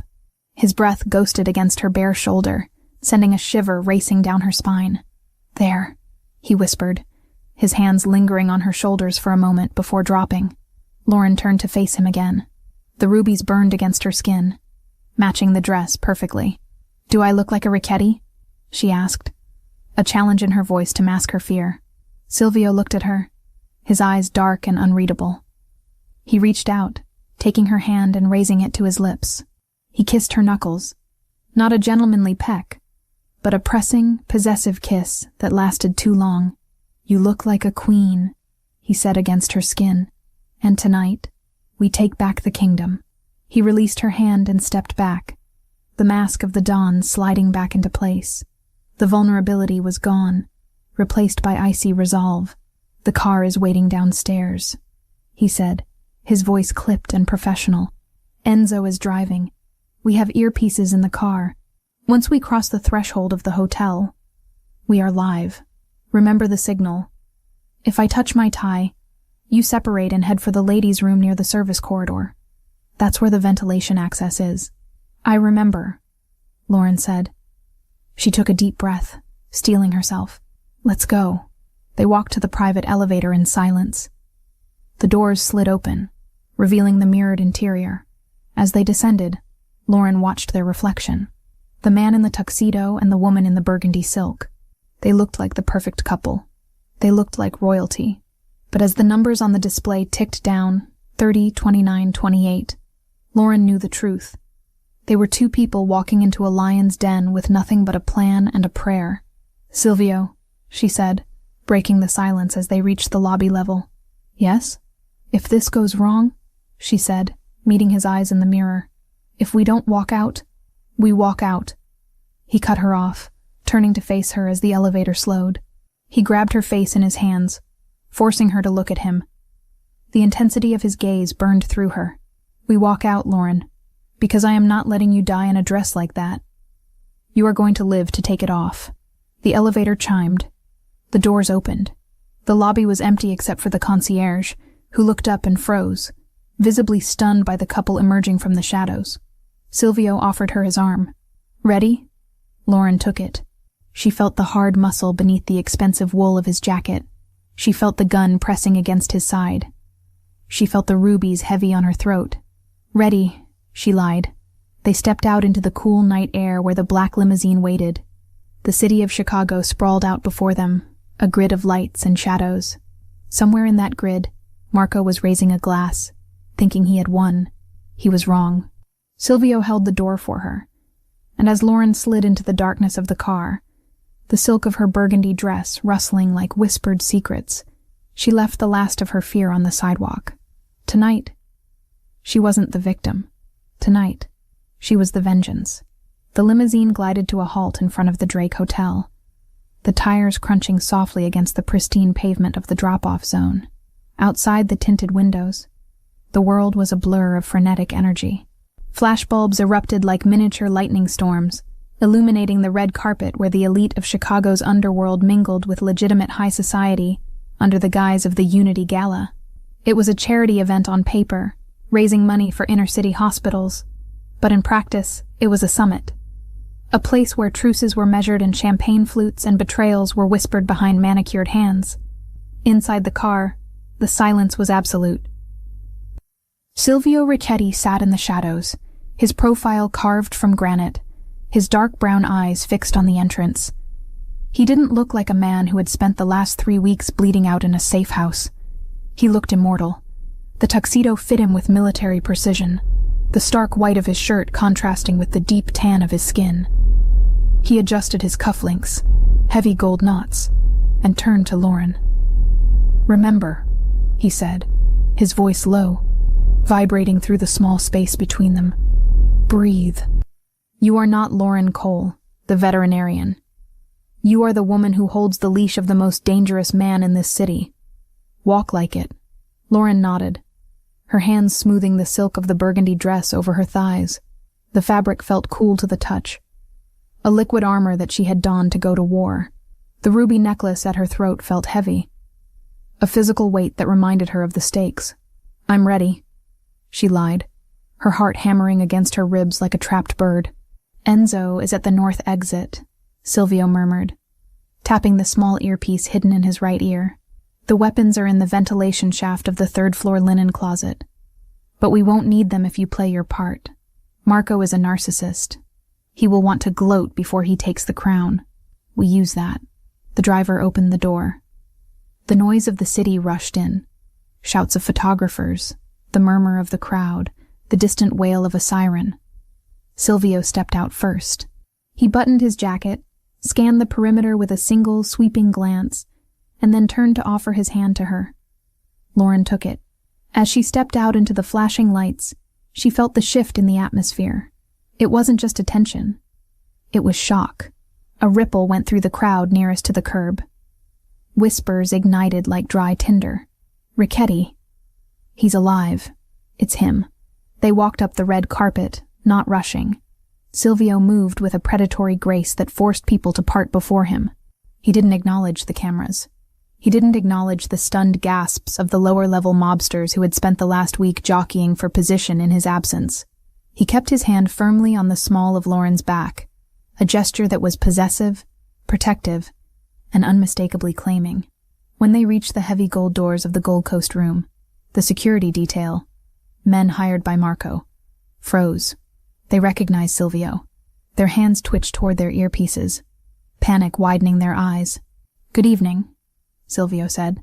His voice was calm, pleasant even, but it carried the threat of a loaded gun. "I believe I'm expected." The lead guard swallowed hard, his face draining of color.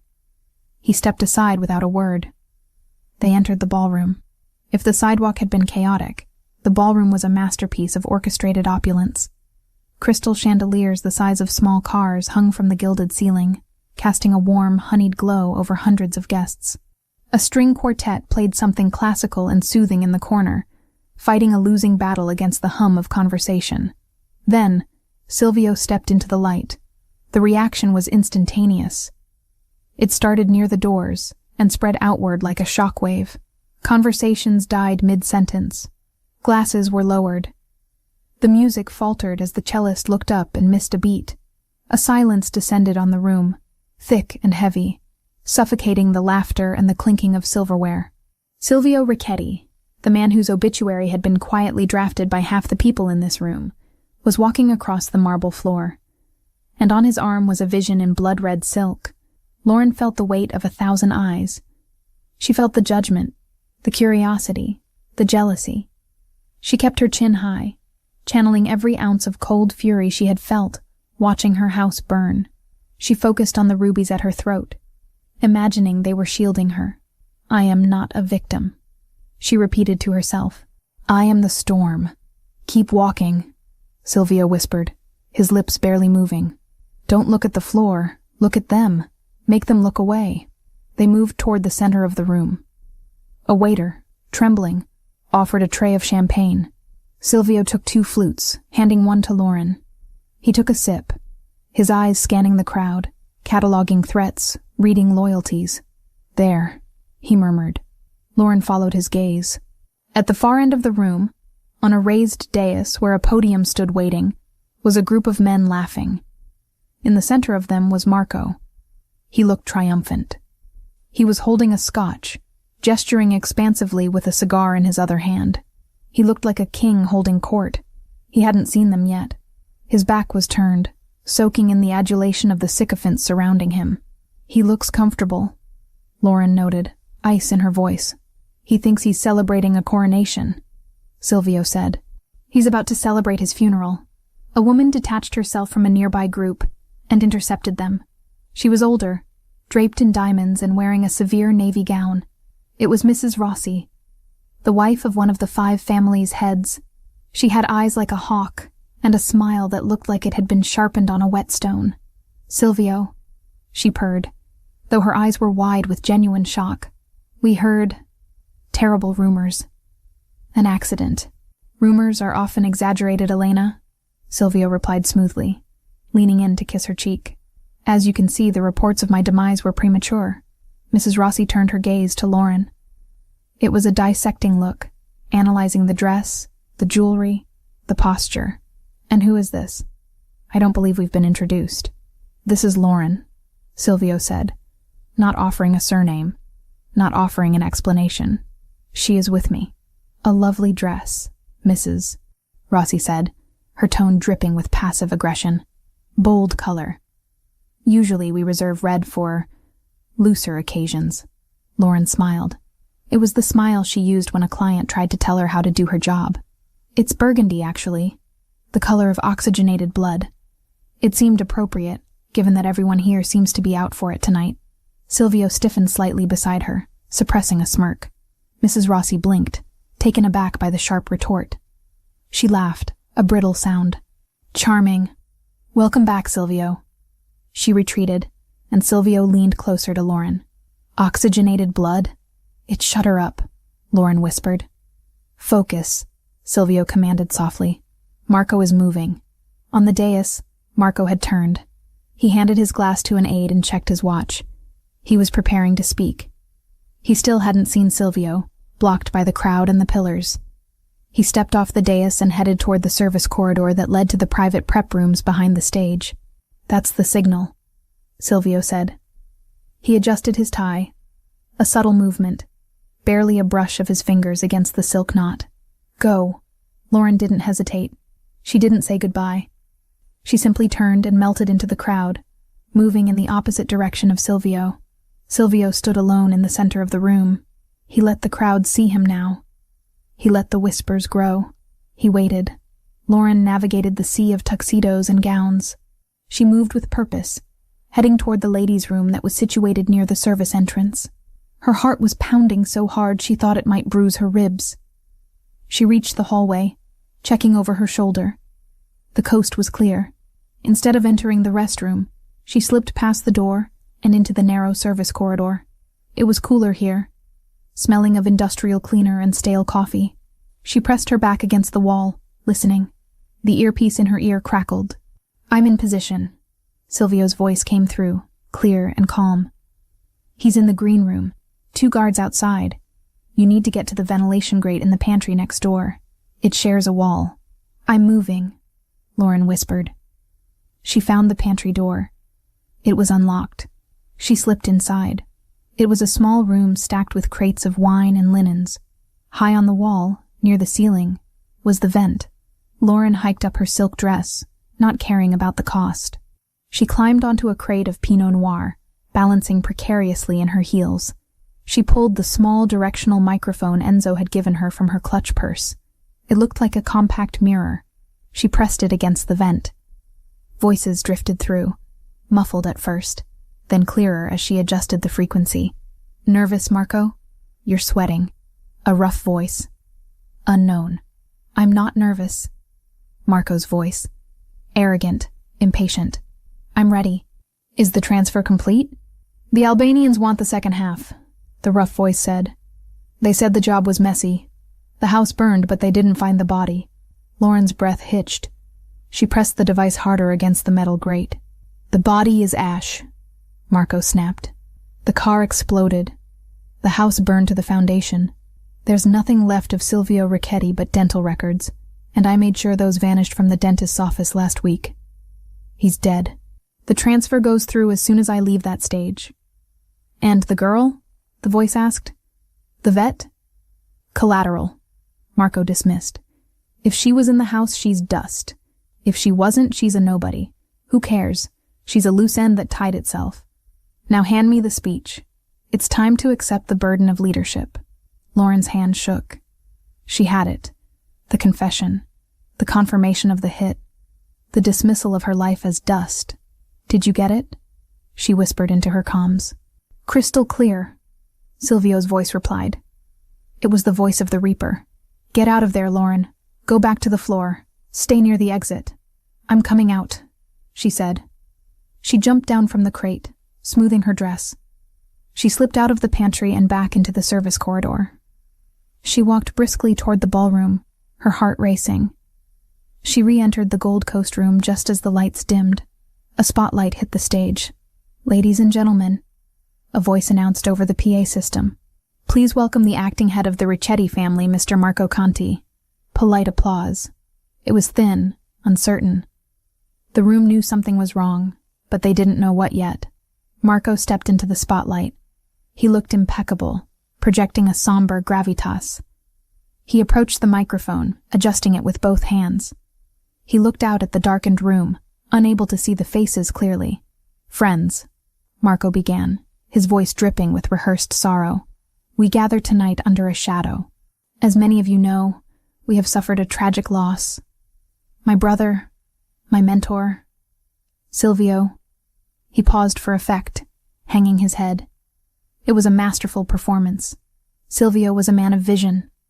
Marco continued, "And though he was taken from us too soon, by a tragic accident on a rainy road, his vision must survive. It falls to me, with a heavy heart, to carry that torch." From the back of the room, near the sound booth, Silvio signaled the technician. A man Enzo had paid triple his annual salary to look the other way for 5 minutes. "Carrying a torch is difficult." Silvio's voice boomed over the speakers, cutting Marco off mid-breath. Marco froze. He looked around, confused. "What? Is this a tribute?" "No." Silvio's voice continued, but this time it wasn't live. It was the recording Lauren had just captured. The audio quality was grainy but unmistakable. "The body is ash. The car exploded. The house burned to the foundation. He's dead.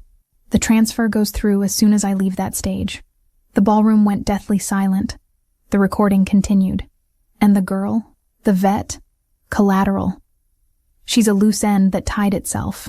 Marco stood on stage, his face draining of blood until he looked like a wax figure. He gripped the podium, his knuckles white. He looked up at the sound booth, panic flaring in his eyes. Then the spotlight moved. It swung away from the stage and swept across the floor, searching. It stopped in the center of the room. Silvio Ricchetti stood there. He held a glass of champagne in one hand, the other tucked casually in his pocket.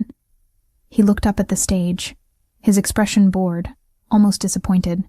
"You never could improvise, Marco," Silvio said. He didn't need a microphone. His voice carried through the stunned silence of the room. Marco stumbled back from the podium. It's a trick. A deep fake. He's dead."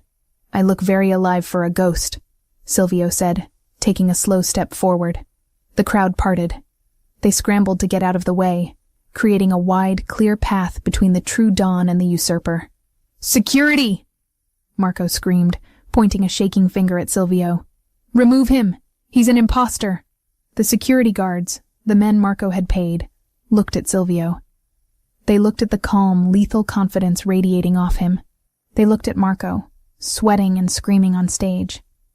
In the Mafia, you don't bet on the hysterical man. You bet on the quiet one. The lead guard crossed his arms and stepped back against the wall. He did nothing. "No one is coming, Marco," Silvio said, walking closer. His footsteps on the marble echoed like gunshots. "You paid them with my money, but they know whose money it really is." Marco pulled a gun. It was a small silver pistol he had hidden in his waistband. A desperate, foolish move.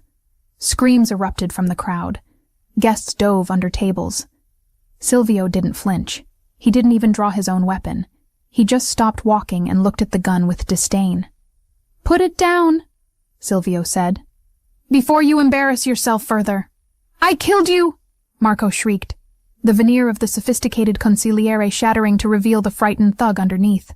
"I burned you." "You tried," Silvio corrected. "But you forgot the first rule of this family. You check the body." Silvio snapped his fingers. From the shadows of the wings, 3 men emerged. They weren't security. They were Silvio's personal guard. Enzo and 2 others who had been waiting in the ventilation shafts. They were armed with suppressed submachine guns. Marco looked left, then right. He was surrounded. "You have 2 choices," Silvio said, his voice dropping to a conversational volume that was somehow more terrifying than a shout. "You can use that gun on yourself, or you can come with Enzo." Marco looked at the gun in his hand. He looked at the crowd, witnessing his total humiliation. He looked at Silvio, who watched him with eyes devoid of mercy. Marco's hand shook. He couldn't do it. He dropped the gun. It clattered loudly on the stage floor. "Smart," Silvio said, "but cowardly. I expected nothing less." Enzo and the guards moved in. They didn't behead him. They didn't shoot him. They grabbed him by the arms and dragged him off the stage like a piece of unwanted luggage. Marco kicked and screamed, begging for the council to intervene. But the other dons watched in stony silence. The omertà had been broken. Marco was a rat and a failure. There was no sanctuary for him here. As Marco was hauled through the exit, Silvio stepped up onto the stage. He picked up the microphone Marco had abandoned. He looked out at the room, at the terrified socialites, the calculating mob bosses, the waiters frozen with their trays. "My apologies for the interruption," Silvio said smoothly. "There was a pest infestation. It has been handled." He raised his glass. "To family." The room hesitated for a heartbeat. Then, slowly, terrifyingly, the applause started. One person, then 10, then the whole room. They clapped for the victor. They clapped because they were afraid not to. "To family!" someone shouted. Silvio drank. He didn't smile. He looked over the rim of his glass, scanning the crowd until he found her. Lauren was standing near a pillar, half hidden by the shadows. She was trembling. She had seen violence before, animals fighting, nature's cruelty. But she had never seen this. She had never seen a man dismantle another human being's life with just words and a recording. She saw the way the room bowed to him. She saw the absolute, terrifying power he wielded. He wasn't a hero. He was a monster who had learned to wear a tuxedo, and she was the one who had opened the gate for him. Silvio's eyes locked onto hers. Across the ballroom, the connection was electric, heavy with adrenaline and blood. He nodded to her, a barely perceptible dip of his chin. "We did it." Lauren touched the ruby necklace at her throat. It felt colder now. She raised her own champagne glass, her hand shaking slightly, and took a sip. The wine tasted like vinegar. The words she'd heard through the hotel vent, collateral, dust, echoed under the applause, riding the heat of the spotlights and the smell of cordite. The music started again.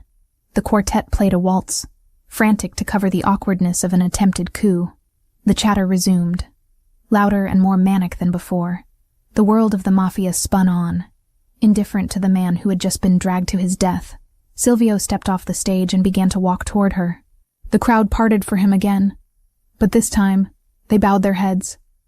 He was the king of Chicago, risen from the ashes, and as he closed the distance, Lauren realized with a jolt of clarity that the dangerous part wasn't the car crash, or the fire, or the traitor. The dangerous part was that she didn't want to run away. She wanted to see what he would do next. "Dance with me," Silvio said when he reached her. It wasn't a question. Lauren set her glass down on a passing tray. She stepped into his arms. He pulled her close, his hand burning against the silk on her lower back. They moved together, swaying to the music, surrounded by enemies who were now pretending to be friends. "Is it over?" she whispered against his lapel. "The battle is over," Silvio murmured, his lips brushing her ear. The war is just beginning." He spun her, the burgundy dress flaring out like a pool of blood on the marble floor. And for the first time that night, Silvio Ricchetti smiled. It was the smile of a wolf who had just cleared the forest of competitors. "And you," he whispered, "were magnificent." Lauren closed her eyes, letting the music and the fear wash over her. She was alive. He was alive. And God help her, she had never felt more powerful. The silence inside the limousine on the ride back to Wacker Drive was heavy, not with the comfortable quiet of shared victory, but with the suffocating weight of things left unsaid. The city of Chicago blurred past the tinted windows, a streak of neon and rain-slicked asphalt, indifferent to the fact that its hierarchy had just been violently rearranged. Lauren Cole sat in the corner of the leather seat, the burgundy silk of her dress pooled around her like spilled wine. The adrenaline that had sustained her through the gala, through the confrontation with Marco, and through the terrifying waltz in the arms of a killer, was beginning to drain away. In its place was a bone-deep exhaustion, and a trembling in her hands she couldn't quite suppress. She looked at Silvio. He was staring out the window, his jaw set in a line of granite. The warmth he had shown her on the dance floor, the possessive heat of his hand on her back, the whisper against her ear, had evaporated the moment the heavy doors of the Drake Hotel had closed behind them. He was no longer the partner who had needed her help to decipher shipping manifests. He was the Dawn. He was the man who had ordered his own brother dragged away to an unmarked grave without blinking. "You're quiet," Lauren said, her voice sounding too loud in the hermetically sealed cabin. Silvio didn't turn. "There is nothing left to say. The work is done." The coldness of his tone struck her like a physical blow. It wasn't angry. It was detached. Clinical. It was the voice of a surgeon closing a patient after a procedure, ready to wash his hands and move on to the next case. When the car pulled into the private underground garage of the penthouse tower, the transition was jarring. The harsh fluorescent lights buzzed overhead as Enzo opened the door. Silvio stepped out first, adjusting his cufflinks, his movements fluid and unhampered by the healing wound in his side. He didn't offer her his hand this time. Lauren stepped out onto the concrete, her heels clicking, echoing in the cavernous space. She followed him to the elevator, the silence stretching between them until it felt like a third passenger. The ride up to the penthouse took 40 seconds. Lauren watched the numbers tick upward, feeling a strange sense of vertigo. 3 weeks ago, she had come up here as a fugitive with a dying man. Now she was returning as a queen who had helped reclaim a kingdom. Yet she felt more precarious than ever. The elevator doors slid open. The penthouse was exactly as they had left it, the maps on the walls, the laptops humming on the kitchen island, but the energy had shifted. The war room atmosphere was gone, replaced by the sterile chill of a museum after hours. Silvio walked straight to the bar. He poured a single glass of amber liquid, whiskey, neat, and downed it in one swallow. He didn't pour one for her. He placed the heavy crystal glass down on the marble counter with a sharp clack, and finally turned to face her. "Enzo will be up in 10 minutes to collect the equipment," Silvio said. "You should change." Lauren stood in the center of the room, feeling foolish in her gown and diamonds. "Change? Is that it? We just go back to normal?" "There is no normal," Silvio corrected, his dark eyes flat and unreadable. "There is the mission, and there is the aftermath. The mission is complete. Marco is handled. The council has realigned. The threat to my life and yours is neutralized." "Neutralized," Lauren repeated, the word tasting bitter. "Is that what you call what happened to Marco?" "I call it necessary," Silvio said. He walked around the island, putting distance between them. He picked up a thick manila envelope that had been sitting next to his laptop. He held it for a moment, his thumb brushing over the seal, before sliding it across the marble surface toward her. "This is for you," he said. Lauren looked at the envelope. It was thick, substantial. "What is it?" "Payment," Silvio said. The word hung in the air, ugly and transactional. Lauren felt a flush of heat rise up her neck, born of humiliation and sudden, sharp anger. She walked to the counter and picked up the envelope. Her hands shook as she opened the clasp. She pulled out the contents. It wasn't cash. It was a stack of legal documents. On top was a deed for a property in Montana, a fully equipped state-of-the-art veterinary clinic with an attached residence on 40 acres of land. The price listed was astronomical, and it was marked paid in full. Beneath the deed was a passport. Lauren opened it. The photo was hers, taken from a security camera feed in the penthouse, she realized with a jolt. But the name was different. Elena Vance. "It's a clean identity," Silvio explained, his voice devoid of emotion. "Social security number, birth certificate, credit history. It goes back 10 years. It will stand up to scrutiny from anyone. The IRS, the FBI, even my world. The bank accounts linked to that name have enough funds to ensure you never have to work a day in your life, though I assumed you would want the clinic." Lauren stared at the passport. Elena Vance. A stranger with her face. "You want me to leave," she stated, looking up at him. "I want you gone," Silvio corrected. He crossed his arms over his chest, leaning back against the panoramic window, framing himself against the city lights he now owned. You were useful, Lauren. I won't deny that. Your skills, your adaptability, they were assets I needed while I was incapacitated, but I am no longer incapacitated. Useful, Lauren whispered. She dropped the passport onto the counter. Is that all I was? An asset? A nurse with a driver's license? Don't romanticize this, Silvio said, his voice hardening. You found me in a wreck. You saved me because it is your nature to fix broken things. I kept you alive because I needed cover. We made a deal. I told you I would give you the world if I lived. This, he gestured to the documents. This is the world. It's freedom. It's safety. It's everything you lost in that fire, multiplied by 10. It's a payoff. Lauren snapped, the anger finally breaking through. You're paying me off like a contractor you're done with. Because I am done with you, Silvio roared. The sudden volume made her flinch. He pushed off the window and stalked toward her, stopping only when the kitchen island was the only thing separating them. Look at me, Lauren. Look at what I am. I just executed my brother in front of 500 people. Tomorrow, I will order the deaths of a dozen more men who were loyal to him. My life is blood. It is violence. It is looking over my shoulder every second of every day until someone finally gets lucky and puts a bullet in my head. I know what you are, Lauren argued, leaning forward, matching his intensity. I've been living in it for 3 weeks. I washed the blood off your hands. I loaded your gun. I didn't run then. Why are you pushing me away now? Because you are a civilian, Silvio shouted, slamming his hand down on the marble. The sound echoed like a gunshot. You are a veterinarian who saves horses and cries over burnt houses. You do not belong here. You wore the dress, you played the part, and you did it well. But the play is over. The curtain is down. He took a breath, his chest heaving. When he spoke again, his voice was dangerously quiet. You are a liability, Lauren. A weakness. Every enemy I have, and I have made new ones tonight, will look for a way to hurt me, and they will see you. They will see the way I looked at you on that dance floor, and they will come for you to get to me. So let them come, Lauren said, her voice shaking with a bravery that was bordering on recklessness.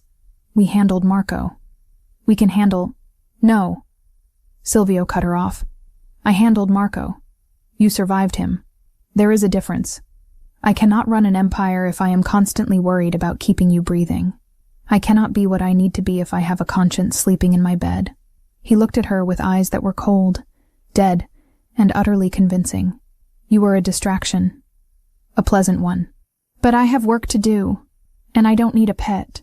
The insult landed with precision. Lauren recoiled as if he had slapped her. She looked at him, searching for the man who had held her face in the elevator. The man who had told her she was a queen. He was gone.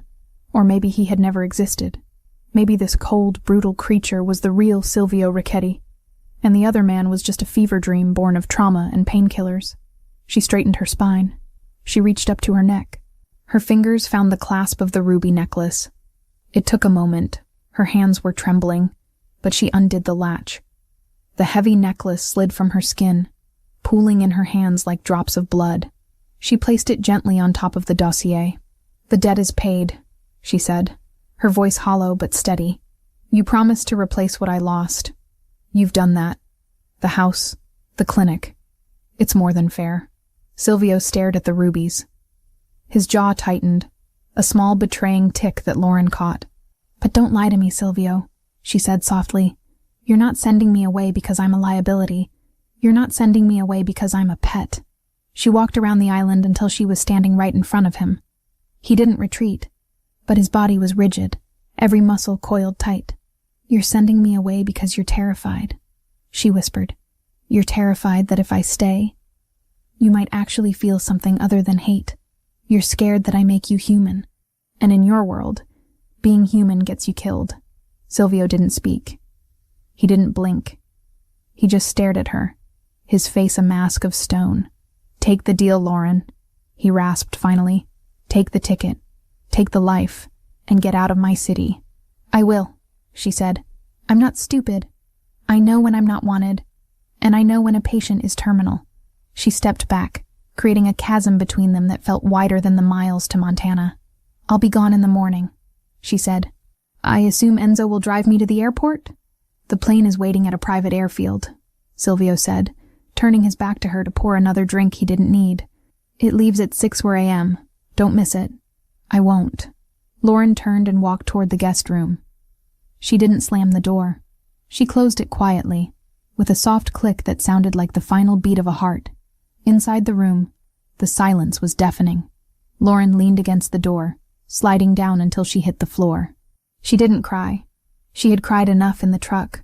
She just sat there, listening to the hum of the city outside, clutching the deed to a life she hadn't asked for, given by a man she was terrified she might have loved. In the main room, Silvio Ricchetti gripped the edge of the bar until his knuckles turned white. He stared at the ruby necklace on the counter. He reached out, his hand hovering over the gems, shaking slightly. He didn't pick them up. He couldn't bear to touch the warmth her skin had left on the metal.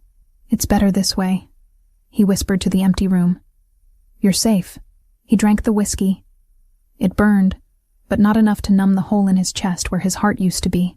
The morning came with a gray, relentless drizzle, fitting for a funeral or a departure. Lauren was awake long before the sun. She packed the few things she had.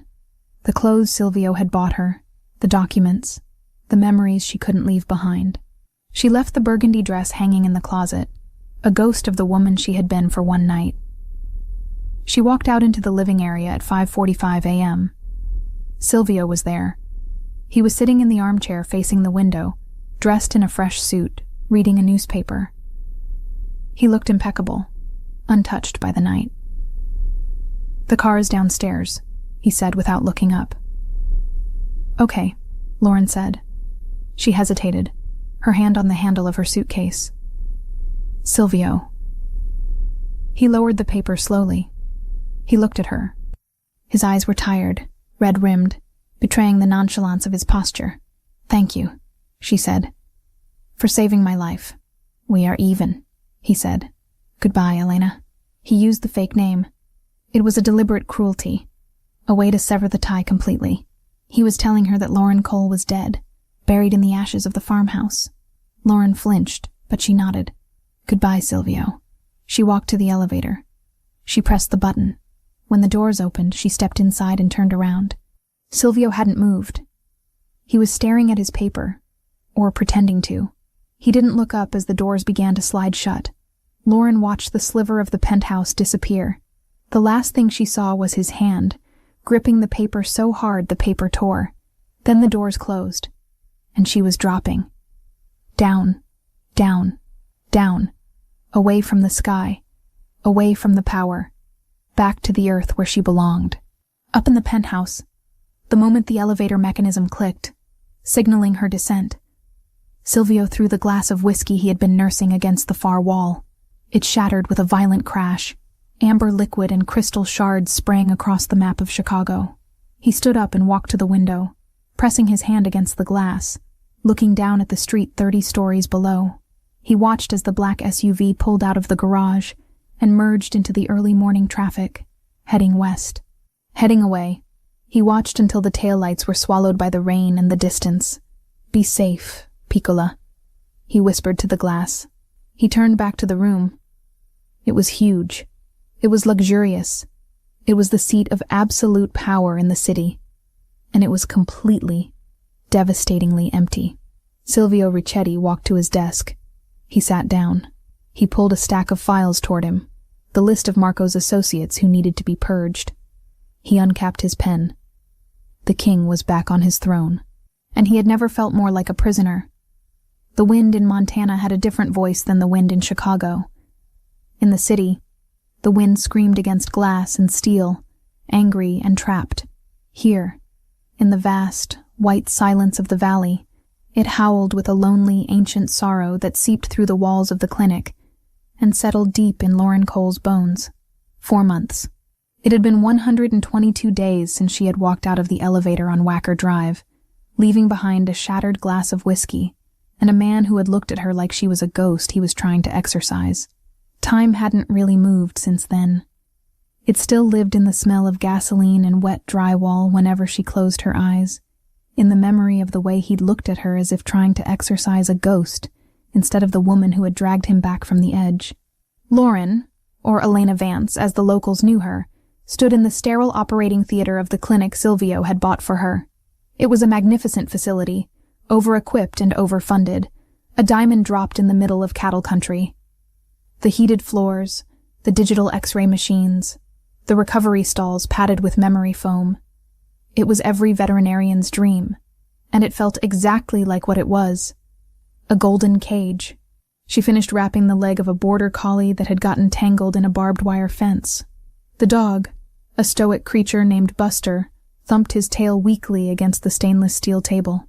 "You're good to go, buddy," Lauren whispered, scratching him behind the ears. "Stay away from the fence lines, okay?" She carried the dog out to the waiting room where an old rancher named Mr. Henderson was twisting his hat in his hands. He looked at Lauren with the same mixture of gratitude and curiosity that everyone in town seemed to have. Who was this woman who appeared out of nowhere with unlimited funds and hands that could stitch a vein with surgical precision? "What do I owe you, Miss Vance?" Mr. Henderson asked, reaching for a worn leather wallet. "Nothing," Lauren said, the standard answer she gave everyone. "Put it on the tab." There was no tab. There was no billing system. The operating costs of the clinic were paid automatically from a trust fund managed by a law firm in the Caymans. Every bottle of medicine, every kilowatt of electricity, every bag of feed was paid for by blood money. She was washing Silvio's conscience one healed animal at a time. Mr. Henderson frowned, uncomfortable with the charity. "That doesn't feel right, ma'am. Bring me a pie next week," Lauren said, forcing a smile that felt tight on her face. "Apple." Now when the rancher left, the silence returned, heavier than before. Lauren locked the front door and flipped the sign to closed. It was only 4 p.m., but the winter sun was already dipping behind the sapphire mountains, painting the snow in shades of bruised purple and gray. She walked to the large window at the front of the clinic. The view was breathtaking. Acres of pristine pine forest and snow-covered pastures. It was the peace she had told herself she wanted. It was the safety Silvio had promised. And she hated it. She hated the quiet. She hated the safety. Every night, she lay in the king-sized bed in the attached residence, listening for the sound of an elevator, for the hum of a server, for the heavy tread of footsteps that meant danger and life. She missed the smell of ozone and expensive cologne. She missed the fear, because the fear had made her feel alive. She turned away from the window, intending to go to the back and sterilize instruments she hadn't even used, just to keep her hands busy. Then she heard it. It was a sound that didn't belong in this valley. It wasn't the rattle of a diesel pickup truck or the whine of a snowmobile. It was the low, throaty purr of a high-performance engine. Lauren froze. Her heart gave a single, violent kick against her ribs. She turned back to the window. A vehicle was coming up the long, winding driveway that she had shoveled by hand that morning. It was black. It was sleek. It was an armored SUV that looked like a scar against the white landscape. Panic flared, hot and sharp. Had Marco's loyalists found her? Had the clean identity failed? She looked around for a weapon. A scalpel. A sedative gun. Anything. But as the car pulled closer, slowing to a stop in front of the clinic, the panic dissolved into something else. Something terrified and hopeful and devastating. The engine cut. The driver's door opened. A man stepped out into the snow. He wasn't wearing a parka or heavy boots. He was wearing a long black wool coat over a dark suit, his Italian leather shoes sinking instantly into the powder. He looked ridiculous. He looked magnificent. It was Silvio.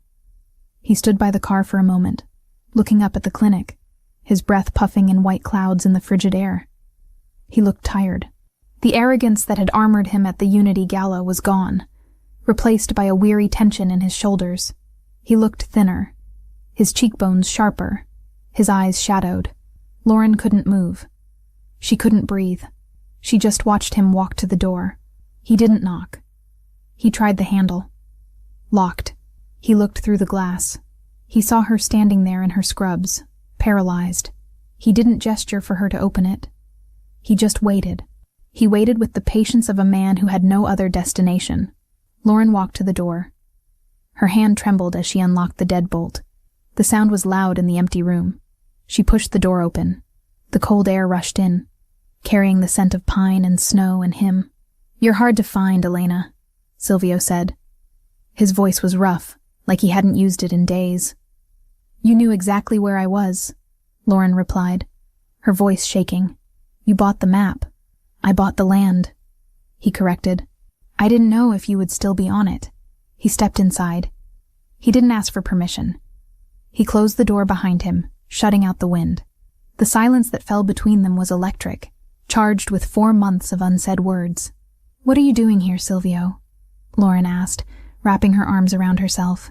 She felt suddenly underdressed in her simple blue scrubs and messy bun. "Is there a problem with the identity? Did someone find me?" "No one found you," Silvio said.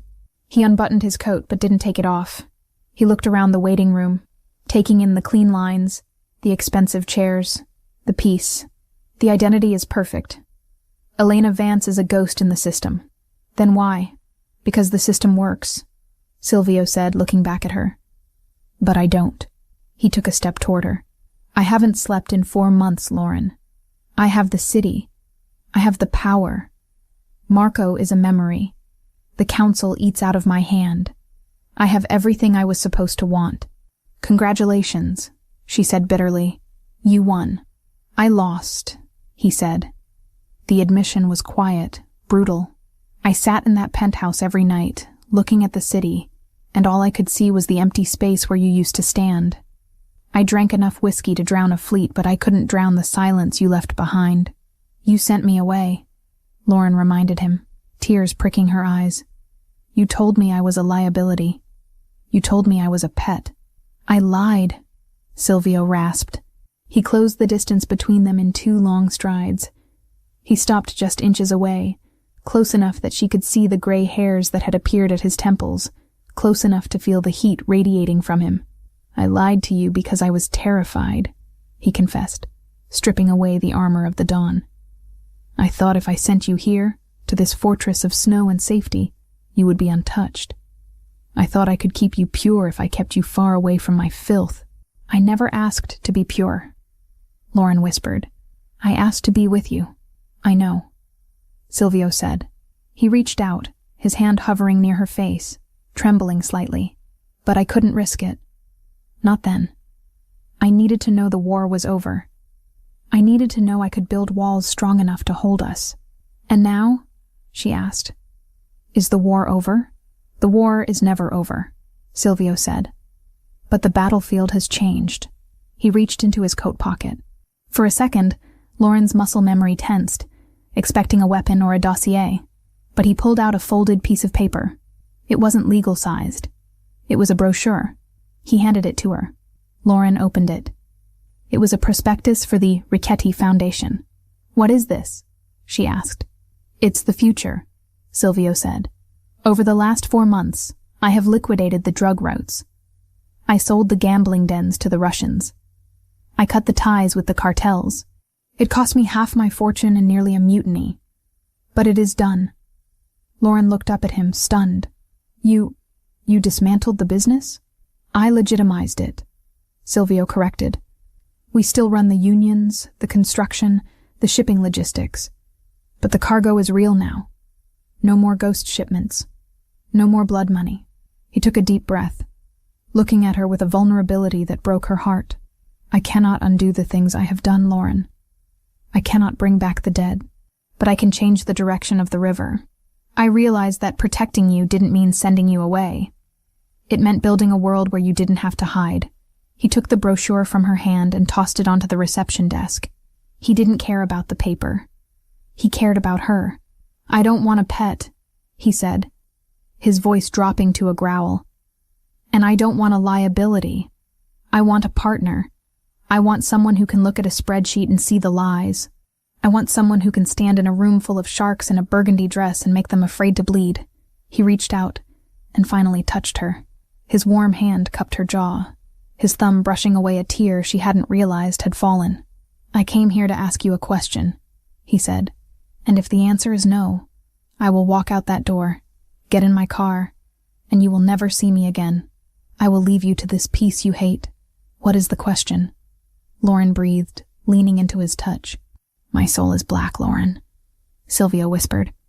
I have done terrible things. I am stubborn, I am dangerous, and I am damaged. But I am yours, if you will have me. So, do you still know how to treat lost causes? Lauren looked at him. She saw the monster and the man. She saw the scar on his side that she had healed, and the scars on his conscience that she had soothed. She saw the only person in the world who made her feel visible. A smile broke through her tears. Not a polite smile, but a real, radiant thing. You're not a lost cause, Silvio, she said, echoing the words she had spoken months ago in a snowy parking lot. You're just incredibly high maintenance. Silvio let out a breath that sounded like a laugh, a sound of pure relief. He pulled her to him, his other arm wrapping around her waist, crushing her against his chest. Then fix me, he whispered. He kissed her. It wasn't like the kiss at the gala, which had been a performance for an audience. And it wasn't like the almost kisses in the penthouse, which had been restrained by duty. This was a collision. It was desperate and hungry, tasting of winter and longing. It was the breaking of a dam. Lauren buried her hands in his hair, pulling him closer, anchoring him. She felt the cold of his coat and the heat of his skin. She felt the gun he still wore, because old habits died hard, but she didn't care. When they finally broke apart, breathless, Silvio rested his forehead against hers.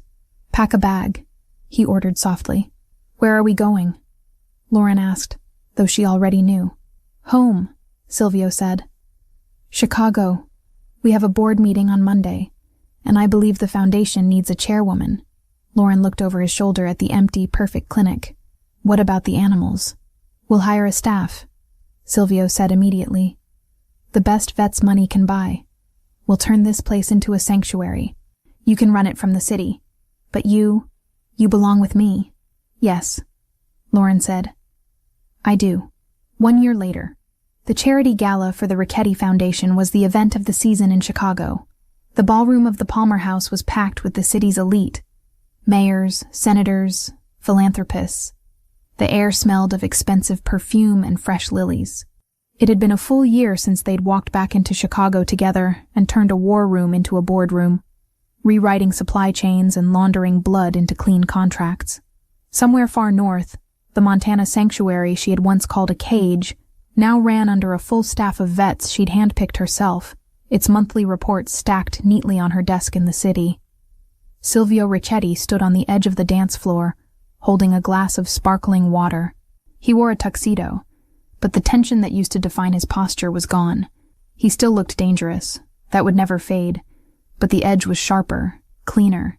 He wasn't a mob boss hiding in plain sight anymore. He was a tycoon who had rewritten the rules of the game. He wasn't watching the crowd. He was watching his wife. Lauren stood near the center of the room, speaking to the governor. She wasn't wearing burgundy tonight. She was wearing emerald green velvet, a gown that draped elegantly over her changing shape. She was 6 months pregnant. One hand rested unconsciously on the swell of her stomach as she laughed at something the governor said. She looked radiant, powerful. She held court not with fear, but with a charisma that drew people in. Enzo, now the head of legitimate security for the corporation, stepped up beside Silvio. The perimeter is clear, boss, Enzo said quietly. No threats, just donors. Good, Silvio said, not taking his eyes off Lauren. Let's keep it that way. Lauren looked up, sensing his gaze. She excused herself from the governor and walked toward him. The crowd parted for her, respectful and admiring. You look tired, Silvio said as she reached him, his hand immediately going to her waist to support her. My feet ache, she admitted, leaning into him. And your son is using my bladder as a trampoline. Silvio smiled, a genuine expression that reached his eyes. He placed his large hand over hers on her stomach. He has my energy, Silvio said. He has your stubbornness, Lauren corrected. He refused to move for the ultrasound tech for 20 minutes. He knows what he wants, Silvio said proudly. He's a Richetti. He's a Cole, Lauren countered, which means he's going to be smart enough to stay out of trouble. We can hope. Silvio murmured. He kissed her temple. Are you happy, Lauren? Lauren looked out at the room. She saw the faces of people they had helped through the foundation. She saw the legitimate empire they had built from the ashes of the old one. She thought of the nursery waiting in the penthouse. Painted soft yellow, far away from the darkness of the past.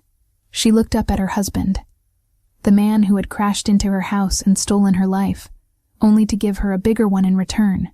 I'm not just happy, she whispered. I'm home. Silvio tightened his arm around her. Come. Let's go. You need to rest. The speeches aren't over, she protested weakly. I'm the chairman, Silvio said, with a grin that was all wolf. I say the speeches are over. He guided her toward the exit, ignoring the disappointed looks of the guests who wanted more of their time. They walked out of the ballroom, past the security, and into the cool Chicago night. The car was waiting. Not an armored escape vehicle, but a family car with a car seat base already installed in the back. As Silvio opened the door for her, Lauren paused. She looked at the city skyline, glittering against the dark. It was a jungle, yes, but she wasn't prey anymore. She was the lioness walking beside the lion. She got into the car. Silvio closed the door, solid and safe, and walked around to the driver's side. He got in, started the engine, and took her hand across the console. Ready? He asked. Lauren squeezed his hand. Drive. And as they merged into the traffic, leaving the ghosts of the past behind them, the future stretched out ahead, wide open, dangerous, and beautiful.